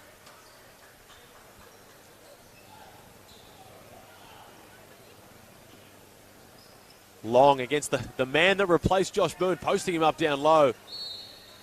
Casey Prather can't get it to go, but he'll be rewarded with 2 at the line. Now, we did a lot of talk in that half-time. We'll get back onto this game, but we've got a lot about the Kiwis. Shea Ili, Toy Smith-Milner's ready for another breakout year.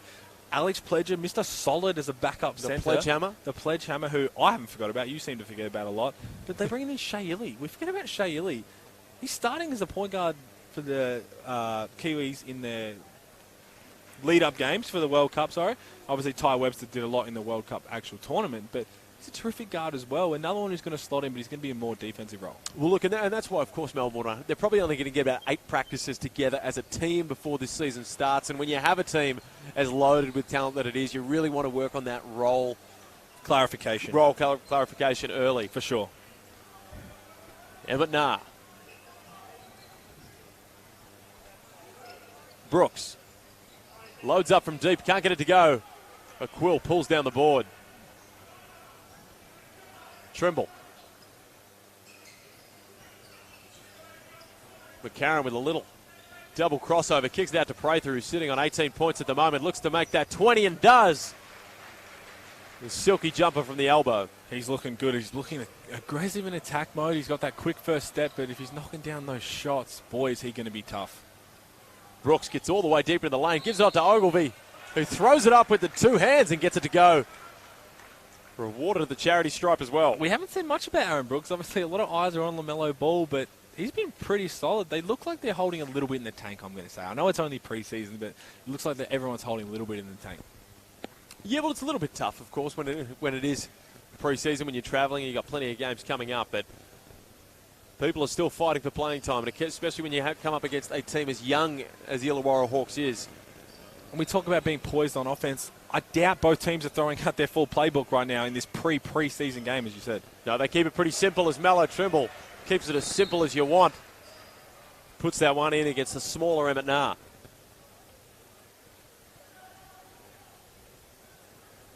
(68-39), early days in the third quarter. Nah.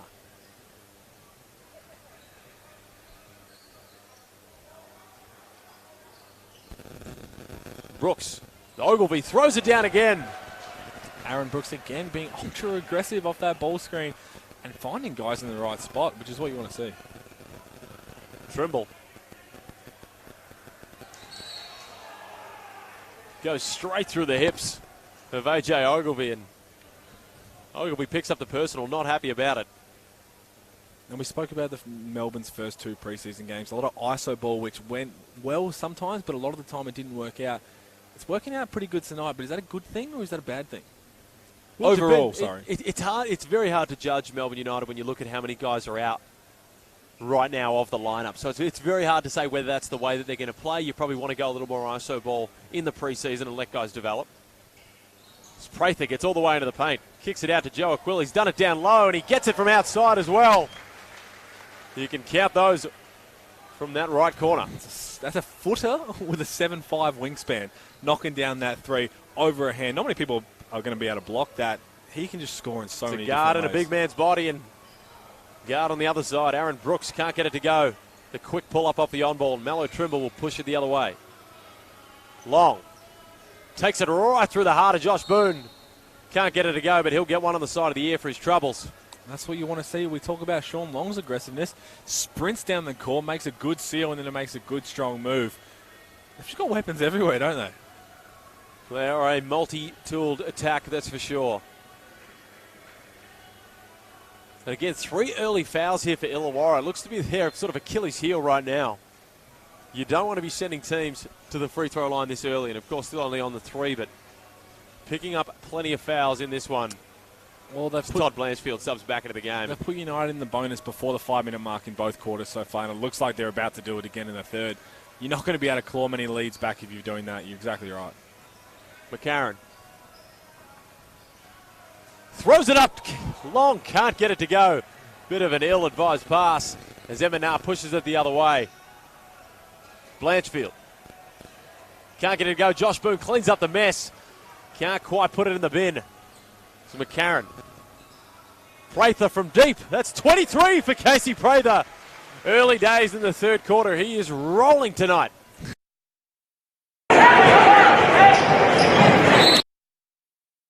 Looks, there we go with another one, and can't get the layup to go. They've been unlucky. There is a lid on the rim right now for the Illawarra Hawks, but they're getting in the right spots. Nothing breaks you back more. They get 2 good, maybe 3. There was a couple of tips there that played before.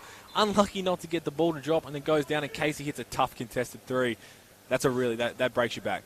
And a good sign for Melbourne United fans with Sam McDaniel back out on the bench. Still, he won't take part in this game, but he's back out there with that ankle iced up. So usually they'll be making their way to a scanning centre of some sort if it's too serious. So hopefully that's a good sign for Sam McDaniel. Not sure if a scanning centre will be open that late in Ballarat on a Friday night. Mate, Ballarat is the country hub. I'm sure there's some sort of MRI operating system at Zagami somewhere, maybe? Zagami's, out the back of Zagami's. I'm pretty sure they're making some sort of bootleg one out there. Angus Glover subs back into the game for Emmett Nah. Now, Glover again coming off. Is it 2 ACLs or is it 3? You've put me on the spot there. I'm not quite sure. But he had 3 serious How knee good was injuries. his NBL 1 season? It was absolutely fantastic. He came in for the COE and had some massive performances. And you look, and as he looks to get the charge there with great defense on Casey Prather, the hot hand. He's drawn 2 of those in this game. He's drawn 2 of them. He's a fantastic defender. And look, he's another guy that we speak about with this team that's going to be right up there if he can get the right amount of opportunity for that Rookie of the Year award. Well, I'll tell you what, I wouldn't want to be going 1-on-1 against him because I'm allergic to my left hand, and it looks like he manages to read that extremely well. So he's a great defender, and he's a strong kid as well. Glover. Blanchfield. Dave Anderson, you can almost bet your life that he's going to go for that fadeaway. Can't get it to go. Prather pushes it out the other way. Finds Short in transition, who pushes it back out to McCarron. Ding. I love to say it. Ding goes ding again. His first triple for the game. And another guy just fighting for some opportunity in the NBL. A training player for United. But he's been impressive in the preseason game so far as he rips that rebound down. And Melbourne United are off to the races on the other way with Sam Short wide open in the corner. The hometown hero gets it to fall. And Melbourne United continue to push this lead out. 37.6 minutes, 13 to go. They've barely missed, and it's not. We definitely couldn't say it in their first two games. It has to be a great sign for all United fans out there. And it hasn't. Illawarra. It's not that Illawarra's look bad. Melbourne are just making some pretty tough shots. Like, granted, that one was wide open, but besides that, Blanchfield doesn't get it to go in the corner, but Sean Long a little overzealous on the closeout. Gets that rebound. And Melbourne United, we talk about the offense right now and the defense for Illawarra, but the offense at the moment for Melbourne United, 53% from the field, 50% from three-point range, and 94% from the free throw line. You're usually going to be having a substantial lead anytime you shoot those type of numbers. You're not going to lose too many games if you put up those kind of numbers. And we still have 5 minutes left in the third. They're at 80. Well, you talk about a lid being on the rim for the Illawarra Hawks. You're shooting 28% from the field so far. 10 assists on their makes at the moment, but just not too much going on the offensive end for Illawarra at the moment. But we're right. We've mentioned it multiple times. They are getting to the right spots. They are, for sure. But as you said, United have put up 80 points. If you're a semi-pro fan, there's corn dogs going out for the Ballarat people tonight. Anderson. Long defending him on the block. The go-to fade away. We've spoken a lot about FIBA contests tonight, and one man, Dave Anderson, has put a fair share of points up in those contests. Can't get that one to drop. Purchase. McCarron looks to break Aaron Brooks down. Short from deep. That'll fire up the crowd. Can't get it to go. Big Sam Froling comes down with the board. It's good to see that confidence from the young fella. He's come in. He's obviously going to get more minutes now. Sam McDaniel, unfortunately, out with the injury, but a little shake and bake and unlucky to get it to drop, but you want him to keep shooting those. Anderson from deep. Can't get it to drop. Froling gets a hand on it, but pushes it out of bounds in the process, and that one's going back the way of Melbourne United to lead this one by 37 points. Another good look for Illawarra, though. Pick and pop DA. Doesn't miss too many of those normally. Loves to get the finger guns out when he hits those threes. I think a lot of people wanted to see that as Illawarra try to get back in this game. Short.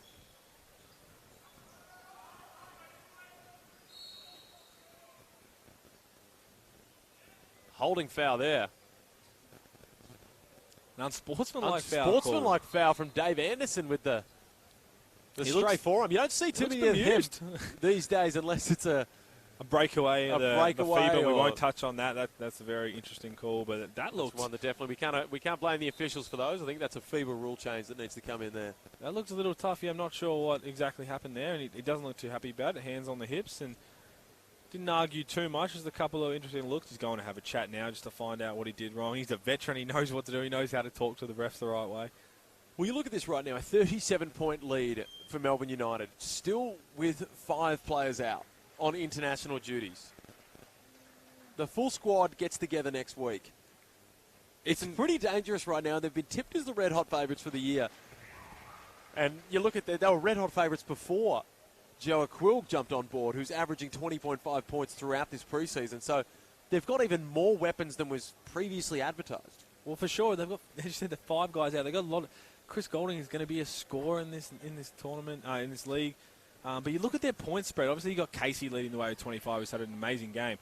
Got guys on 13, Sean Long on 13. Melo Trimble's chipped in with 10. As we just spoken, McQuill gets it, going to go through the lane. He's mobile, he can shoot, and it looks like he's going to have a big NBL 20.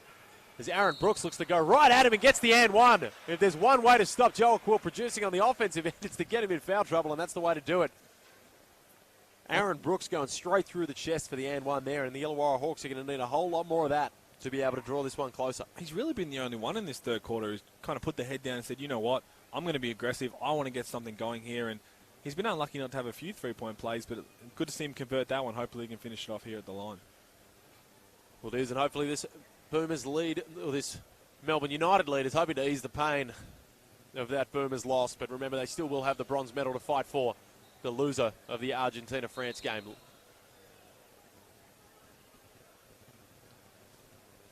There's another bit of off-the-ball action going on in this game. Things not getting too chirpy at the moment. More chirpy with the officials as they look to clamp down on this one.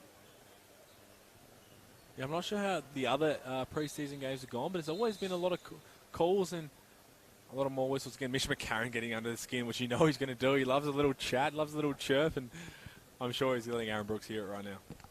Well, anyone tuning in here to wonder where LaMelo Ball is, he's got 4 personal fouls at the moment, so he'll be sitting on the bench for an extended period here. Probably see some time in the 4th. Froling with the little tricky handoff move, gets that to go with the left hand.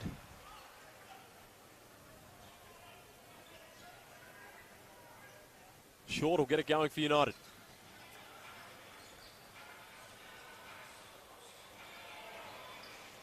Prather can't get that one to go. He's been the hot hand so far with 23 points.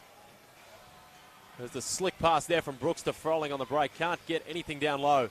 They'll reset this one outside. Glover. Blanchfield can't get it to go, and the lid remains on the rim for the Illawarra Hawks as they drop down to 29% from the field. But that's the effort you want to see. They're creating second chances. As you said, the lid just seems to be closed on the rim right now, but at least they're getting plenty of opportunities. Ding from the corner. It was on the tip of my tongue, but he didn't let me say it that time. Glover will push it the other way. All the way to the break. Almost we thought we were going to get another sky-high performance from him there. And Aaron Brooks with either the flattest shot of all time or a misguided pass. And that's what hurts you. Melbourne run down the other end. You probably just got to shoot that one. I know you're trying to make the extra pass, but let that one fly. Try and get some momentum going. You've got to stop on one end. That one hurts. Well, finally had a bit of momentum going, but you can't have those turnovers because the Illawarra Hawks will take time out and reassess what they're doing in this ball game. As Melbourne United lead 86-47 with 3 minutes 18 to go. Pete, what are they going to have to do to get back into this game? Look, I don't want to sound like a Debbie Downer, but this game's probably a bit out of reach now. It's pushed out to nearly 40 points, but I don't think it matters. It's a preseason game. You can probably completely disregard the score. Go in there, focus on what you guys can focus, look at ourselves, see what we can do as a team, and just look at these last 13 minutes in the game, and let's get better in these 13 minutes, knowing they play again on Sunday against Southeast Phoenix. Let's use these 13 minutes to get better so that we're ready, prepared for that game. Not worry about what's happened so far.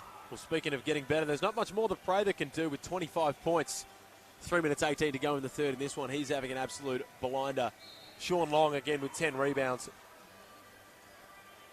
He's been unreal, hasn't he? And that's something he managed to do. He had a couple 40-point games that he likes to remind people when he played for the Wildcats. Just a double-double, Sean Long getting it done again.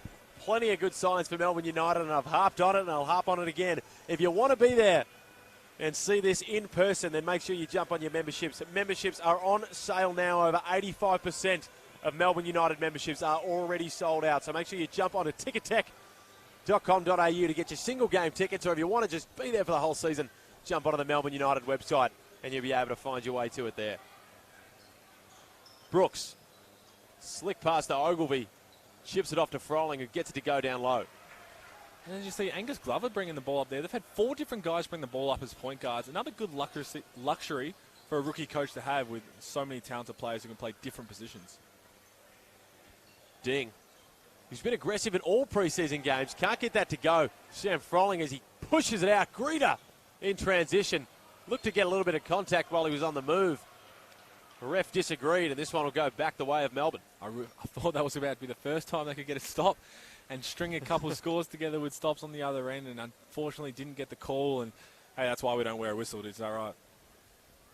I would be absolutely abysmal with a whistle.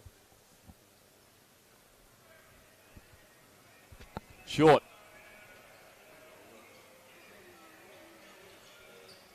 Trimble. Melbourne just taking their time outside. As Prather looks to take advantage of the mismatch on the block. Goes for the short pull-up. Can't add to his tally. Glover will push it out the other way. Interesting lineup for both teams right now. You've got Sam Froling playing the 5 and Jack Purchase playing the 5. Trimble pulls down that board. Can't get it to go. Purchase from outside. Knocks it down. He'll be happy to see that's his second one of the game. Struggled in the first few preseason games. Did his ankle, came back. He's finally seen the bottom of the net. He's got a big smile on his face. Well, he's a development player, and he's one of those guys that can just come in and knock it down from deep. He was a shooter in college, had a great career at the University of Hawaii. Melbourne United have got a good one in Jack Purchase. And speaking of a good one, Dan Greeter for Illawarra. Another guy that a lot of teams passed up on and didn't really want to take a risk taking a younger guy onto the roster, but Illawarra pulled the pin and hasn't paid off for them. Look, he's been as quiet. Melo Trimble gets it to go from outside. No luck. Brooks will take it the other way. Greeter's been quiet tonight. It's only his first 2 points, but I think he's trying to find his feet in this new roster as well, and he's going to have a big second year. Brooks in the lane. Forced to finish that one, and some nice ball control there as he gets it to go. Bit of catch up on that. It was saucy. Fair shake of the sauce bottle, eh, Pete?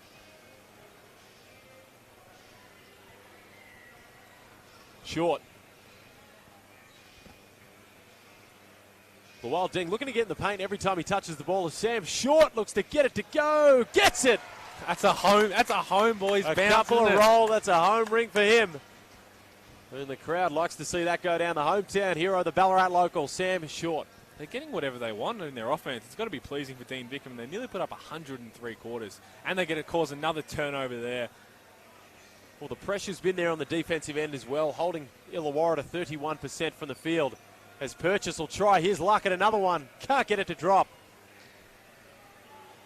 Glover. LaMelo Ball looks to sub back into the game with Sunday Deck. Not sure he'll get the chance to do it this quarter, but you'll expect to see both those guys starting off the fourth. Glover. Hard left. Trimble looked to have the strip there, but the ref disagrees with him, and Trimble not happy with that one. 4 personal fouls on Melo Trimble right now. It's been a pretty foul-heavy game. And LaMelo Ball will sub in here with 4 personals of his own as he subs out Aaron Brooks with the applause of the crowd. You're pretty confident that applause was for Aaron Brooks going out or Melo Ball coming in? No, that was most definitely for LaMelo Ball coming in. But it's a great, strong move. Young kid, first year, comes in, puts his head down. They need more of that. That's what's going to help them. Well, they've been getting, as we've mentioned multiple times, they've been getting to the right spots. They've been attacking the rim well, but just can't get it to go. Anytime you have 14 turnovers, and we haven't even got to the fourth quarter yet, you're going to have trouble. Melbourne United with only 6 there. Well, they're only losing the rebound count by 4, which is surprising, seeing how many second efforts that United have had. Prather looks to push it down for the last attempt. Gets it to go!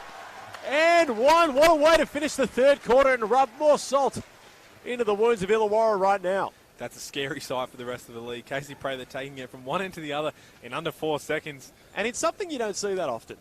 Sunday Deck subbing in with .01 seconds on the clock. Now, Sunday Deck's a bold strategy, Carton. Let's see if it pays off for him. Is a great defender. Of course, he came in for Damian Martin, but you're going to have to be a pretty seriously special defender to be able to make a difference in .1 seconds. Well, I saw him clap his hands, so he's probably done his job there. Well, you know what? There's not much else you can do. There's not much else you can do in that time. Very tactical sub there from the Illawarra Hawks. But we'll go into the last quarter here. 94-54. Melbourne United leading the way. A bit of a statistical update. Casey Prather on fire with 27. Ogilvy for the Hawks leading the way with 12. Sean Long missed a double-double with 10 points. Josh Boone leading the way for the Hawks with 7 rebounds. Sean Long, of course, with 10. And Mitch McCarron tied up with Aaron Brooks for 4 assists. Interested in your thoughts. We look at those stats. There's a 40-point game. There's 1 quarter to go. Melbourne have played terrific basketball, which is something we haven't really seen collectively for a long, extended period of time in the preseason. You're Dean Vickham right now. What are you saying to your team going into this last quarter with a 40-point lead? I'm saying, guys, I know it's real tough without Felix von Hoff and Peter Hooley in this lineup, but we're going to have to find a way to push through in this contest. No, it's right now, as the exact same thing that you said for Illawarra. You come into this quarter at 0-0. You probably don't even change your lineup. You know, in a lot of games, you come into this last quarter, as you can hear the crowd getting up and about for the halftime contest here. There's 2 little young tackers. Who are knocking him down. Who are knocking him down. I'll tell you what, Illawarra might need one of these guys out to knock down a shot at the moment. Haven't been having the best shooting night so far. But We've I'll got tell a you little what, fellow in a LaMelo Ball Lithuanian jersey. And a question that's come through on the stream from Corey Becker, how much potential do you think that this 1920 Melbourne squad has? Well, it's an interesting question, and it's one that I don't really have an answer for, and I'm sure the coaches really don't have an answer for because there's just so many unknowns. They've got so much talent throughout the entire roster. But if you talk about potential, if you talk about the height of absolutely everything going well, if you talk about everything going well for this United team, if they can put it all together, they've got a roster that's not going to lose many games. If they reach the absolute height of their potential, they're not losing too many games. Well, it is, but you've got to remember there is only one ball out there on the floor, and that's going to be up to Dean Vicken to be working out the role clarification and who does what for this team. But I'll tell you what, when you look at the league as a whole right now, I've said it before on a previous game, but it really doesn't matter who the Perth Wildcats put out on the floor. The culture that they've built over there, and it's what every other club is trying to emulate. For sure. They're going to be there at the end because they've got a winning culture, and it's going to be very hard to see them not right there at the end, no matter who they put on the floor. Well, they brought back Tarico White. Obviously, Bryce Cotton's there. He's trying to become Australian. The retention, the Wildcats' retention, it's paid dividends in the past, and I'll tell you what. And they've loaded up Melbourne some United extra. team has a lot of talent, but you can just never, it's going to be some great matchups with the Wildcats. It's Froling. Takes it hard left against Sean Long. Can't get it to go. But again, he gets a tap on his ear for his trouble, and he'll go to the line. Wouldn't be like this game to start off with a foul in the first 13 seconds of the fourth quarter. There's been plenty of them called. Guys will be adjusting. As you said, the refs are still adjusting to the game, but that's the aggressiveness you want. You talk about the young roster that Illawarra has. You want the confidence and the aggressiveness from all their players, and it's good to see that from Sam Froling right there. Well, of course, in this game brought to us by the TAC. Now, if you are going to come out to a Melbourne United game, it's probably good we speak on road safety there. If you are going to come out to the next game, of course, with Melbourne United, because they are bringing basketball to a few country regions here. On Wednesday, September 25th, Melbourne United is going to head down the highway to take on the Wildcats and Geelong. And this game brought to us by TAC. If you are going to head down to Geelong, stay safe towards zero, reducing that road toll. What an exciting game that's going to be. I know it's after the Blitz. It's very close to the season, so expect to see a lot of That's good going to be basketball. two full-strength teams with everyone back in the lineup. When you get to Geelong for sure, make sure you get there and you get there safely. Mitch McCarron with the tough finish. We talk about Mr. Do-It-All. Stat stuff from Mitch McCarron. Froling again takes it hard left, can't get it to go, and Mitch McCarron out to the races here. He's going to go up against Greeter, throws it out to Joey Miller for the odd mid-range spot-up shot, which is just a dying breed in the game of basketball. You don't see that too often. That's because we both never took one in our careers. It was either a layup or a three for me or just a three for you. It's LaMelo ball, fights to get open. Greeter. Little fadeaway and gets it to go, but not too much offense right now. For Illawarra, it's a 98-56 lead for Melbourne United. We spoke about the chip on the shoulder of the American imports who have been notable in this league. Melo Trimble face guarding LaMelo ball coming out of the corner, not letting him get a touch of it. You reckon he's thinking about that in the back of his head? Most definitely not.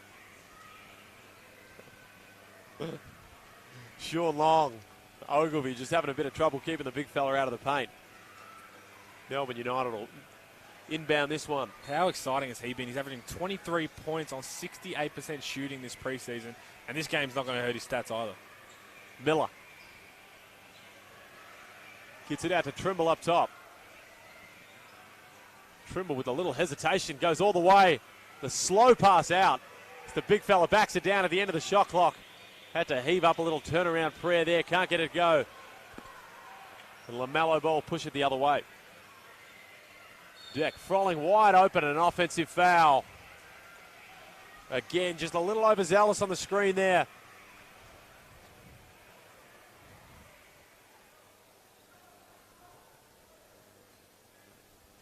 Joe Aquil, of course, we've mentioned multiple times having That a his fantastic, name is pronounced wrong. Yes, correct. having a fantastic preseason so far. Where do you picture him? Where's your sort of minute prediction? Averaging 20 points and 10 rebounds in the preseason. What's your sort of minutes prediction when you look at the lineup for Melbourne throughout the season? Well, it's like, do they need him to put those points up? That's the question. You've got 3 elite imports, restricted players. We're trying to change the wording of that, make it feel a bit more special. 3 elite restricted players. Chris Golding to come in. Mitch McCarron. What do you need from him? I think that's what's got to be figured out first. Ogilvy gets it to go. Conrad. Geez, he won't be Easy happy to mix know. up there. No, he won't be happy with that one. To do that. Tim Conrad gets it to go from deep. Miller. All the way into the paint. Far too easy there for Joey Miller. And a little bit of energy sapped out of this game, as you can imagine, with a 100-59 lead to Melbourne. But you remember, it is preseason. It's Joey Miller again just fighting. And we talk about guys still playing with intensity. Joey Miller right now, another dude that's fighting for a bit of recognition on this national scene. He had a great NBL one. He's obviously coming from America. Played in the G League for a few years. And he's just getting his opportunity now. He's had 2 buckets in a row, so taking advantage of it. Ball.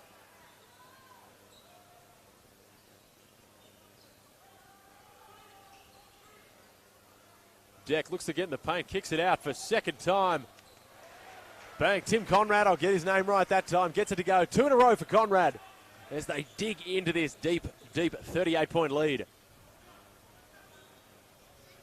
Trimble.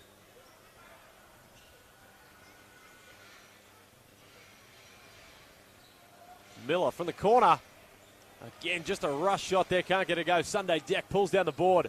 Dan Greer going the other way, looking to rack it up from deep, can't get it to go. Joe Quill pulls down the board. And you know he wants to get off to the races, but he'll give it off to the point guard instead in Melo Trimble. Sean Long. A Quill from the corner. Good luck contesting that from that high up there. There's that one. The referee says he takes his time to make the decision.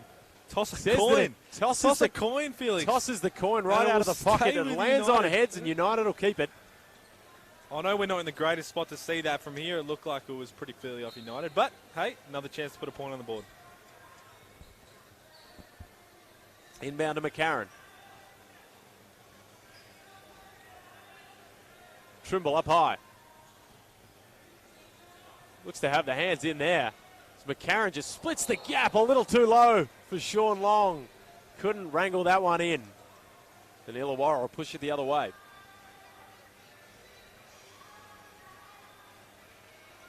We've seen a lot of them come off Mitch McCarron throughout the preseason. You guys to get a little fancy with his passes. It's Conrad from the corner. Steps out of bounds there. Little diversion play. Ran LaMelo ball off a few screens and Tim Conrad popped the other way. Well, I'd like to see, and personally, I'd like to see LaMelo Ball a little more involved in a couple of these offensive possessions. It seems like he has sort of just taken a bit of a back seat on a few of these. Which is great as a team aspect, but you're right. The game's probably out of reach now. You've got 4 fouls. You've been successful with the ball in your hands. Let's see you go a little bit more. It's what the people are here to see. It's what we want to see. Let's showcase a little bit now. Well, it is going to be a big feature throughout the season. All of the next stars that are in the league, instead of taking those college opportunities, they'll come down to the NBL and apply their trade. Melo. Takes it into the paint. Can't get that one to drop. Miller will push it out the other way. McCarron. What a tough finish. That's a big man right there. Takes it through. You can't take that one in the charge circle. Puts that one in for 2 as LaMelo Ball looks to get in his bag a little bit on the handle. As Conrad says, this is my show. Can't get it to go for the second time in a row there as Sam Froling picks up the rebound. And he'll take it up with the left. Can't get that one to drop. Trimble pushes it out the other way. From deep.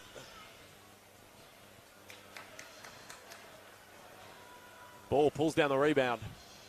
Little floater in the lane. Gets that one to go. He's pretty silky with the skills. We'd like to see more of that. He's taken 2 shots now back-to-back, and hopefully he can continue to do that for these last 4 minutes. But it's a nice little touch over the big fella. Well, you look at just the journey of LaMelo Ball, of course, playing over in Europe for He's a while. Only 18, Felix. He's only 18 years It old. is. No, it's unbelievable to think about how young this guy is and what I was doing at 18. But we don't need to. That's a lot of that later. That's not for live broadcast, We'll that's for sure. But we'll say that for of course, spent some time in Lithuania, playing over there in Europe, came back some time in the Drew League, and now he's over here, and I'm sure he can't wait to get this season underway. Oh, I'm sure he's excited. I'm sure he's licking his lips ready to go. Prather. Big Joe with the mismatch down low. He'll look to take this one. Can't quite get it to go. LaMelo gets the hand in there and swipes it away. Brooks. LaMelo. Great defensive effort. He had the mismatch. He pulled the chair, the old The old guard trick when you got a little mismatch. Well, you've got to do it. And look, it's a smart move because you're going to have a bit of trouble there if you just try to take him one-on-one on the block. So you've got to find some tricks. And I'm sure, look, he's played against bigger bodies in the Drew League. I'm sure he's used to that sort of stuff. He's played against his brother, of course, who's an NBA phenom. So I'm sure he's got plenty of tricks there that we'll be able to see throughout this year. Short. Ding, he's been aggressive all night.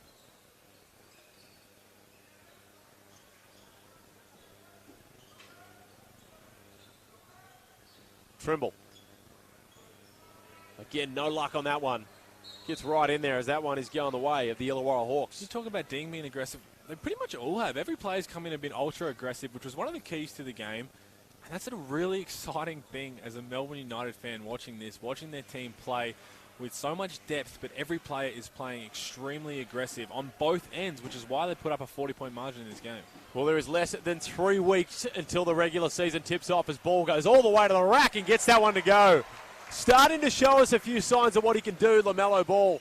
And remember, if you want to come and maybe just see the Illawarra Hawks play United, you can jump on Ticketek and buy your single game passes, or you can sign up as a member at melbourneunited.com.au and sign up and be United for the entire NBL 20.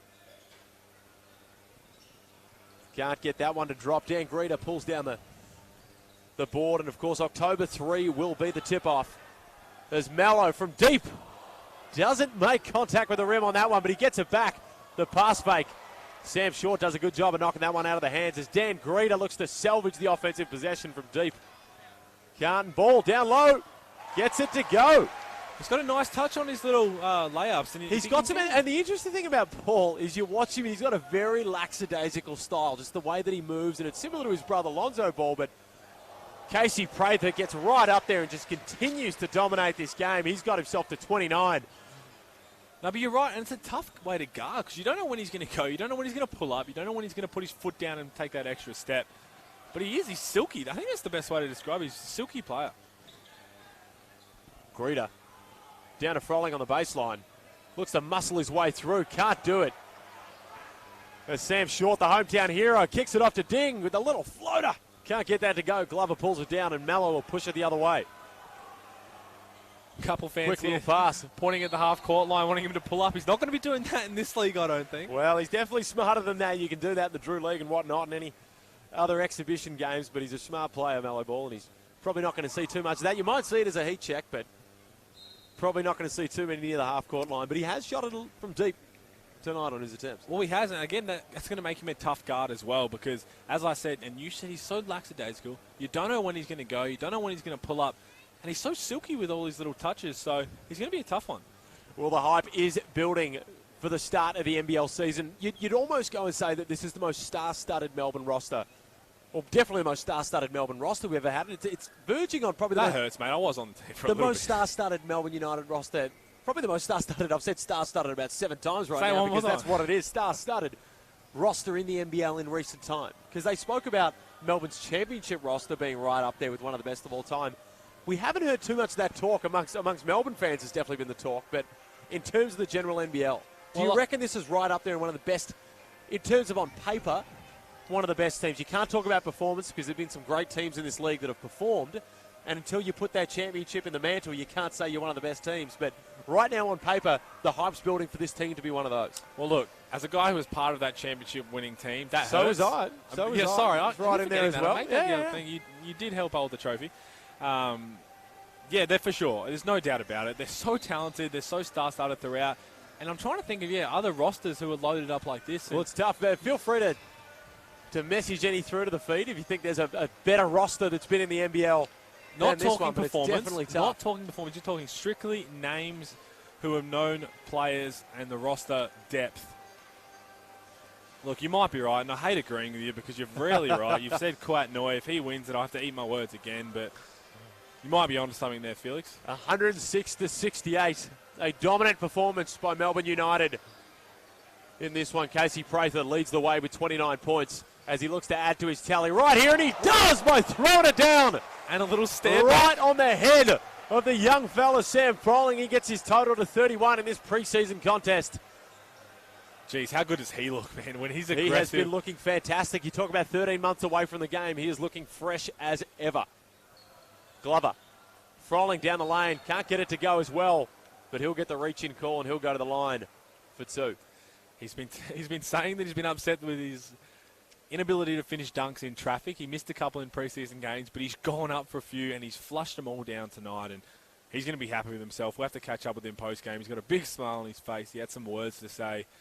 There's the Florida Gator, Casey Prather, coming out. The Florida Gator, you know what? He's a couple of points away from doing the Gator chomp to the fans here. Froling.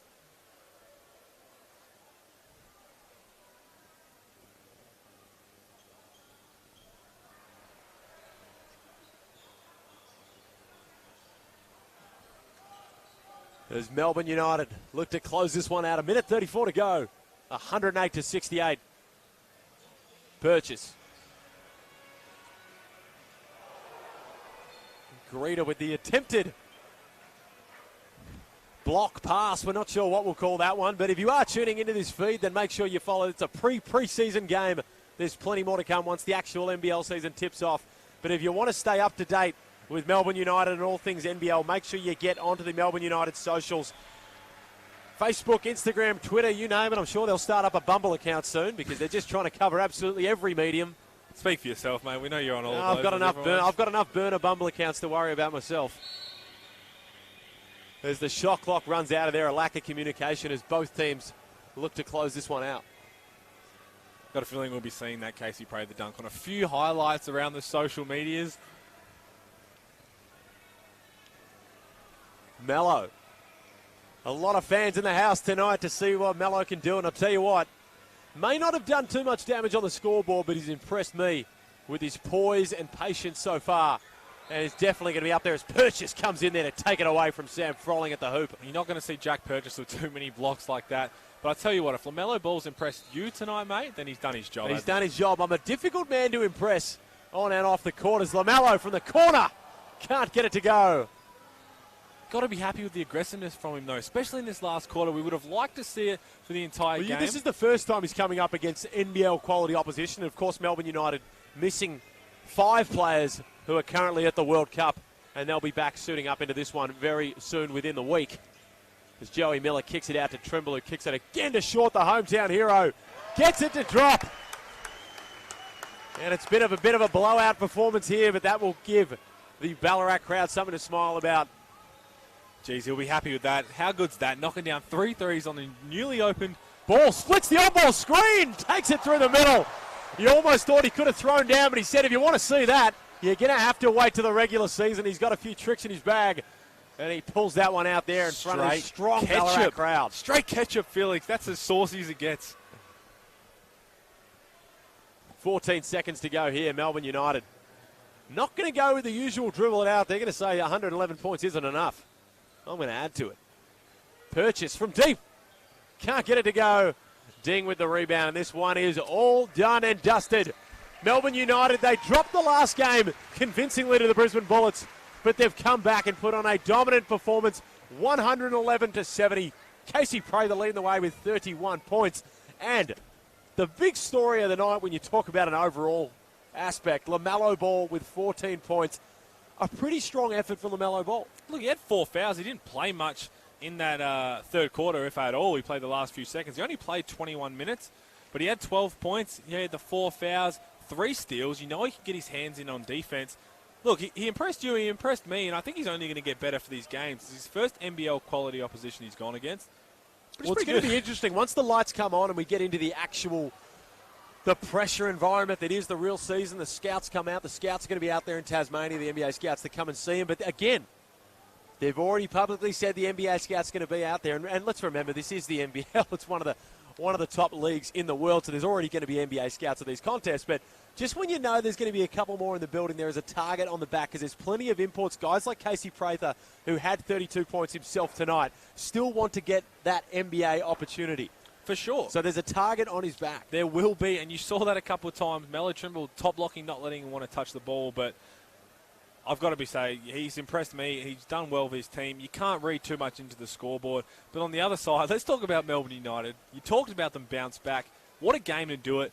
They shoot 50% from the field from the entire game, 40% from three, 90% from the free throw line, only turned the ball over 10 times, 21 assists to 10 turnovers. That's going to keep Dean happy. Well, it was. It was an absolutely fantastic performance. And what a way to bounce back after a big loss to Brisbane and disappointing down there at the Melbourne Sports and Aquatic Centre. Not able to get it done, but maybe the drive out here to Ballarat just woke the team up tonight. Oh, it's either that or it's got to be the fact that it's minus 20 outside in Ballarat that's going to wake them up. But that's an exciting thing for United fans. And if you're Dean, you can't be unhappy with that. He's probably been told the Boomer score. He's probably going to be a little flat. But besides that, he's got to be happy with how the boys played. Offensively, you know it's going to click. It's going to take time, but you see what can happen when it does click. Defensively, they just got a nice amount of stops, turned the ball over, and converted. Well, it was all guns blazing for Melbourne United tonight. The only negative coming out of this game, Sam McDaniel going down with an ankle injury. He's still over there with the ice pack on, so it remains to be seen. I'm sure some news will come out shortly on what that injury is. But don't forget, there is still preseason games to go on after the Blitz. The biggest game, in my opinion, in the preseason for Melbourne is going to take place on the 25th of September against the Perth Wildcats in Geelong. We will be there, and we're excited for that one. That's right before the season starts. Full squads, championship matchup. We'll be there calling the game. It's going to be an exciting one to watch. You've called the Perth Wildcats will be there at the end. Well, I said the Perth Wildcats, you can never write them off. We know United will be there at the end, so that's going to be a great game to be down there. Tommy's getting us an Airbnb. We're going to be there for the night. Well, I'll tell you what, I'm excited about the game, and I'm excited because it's also uni night in Geelong on a Wednesday, so let's all have a cracking win and a good celebration after. But we can't forget to shout out the sponsors: Tyre Power, SodaStream, Trojan Tools, Dream Street Lending, Buller, and B Solar. That's all we've got from here tonight. A 111 to 70 point win for Melbourne United. A dominant effort, and we'll see you at the Blitz.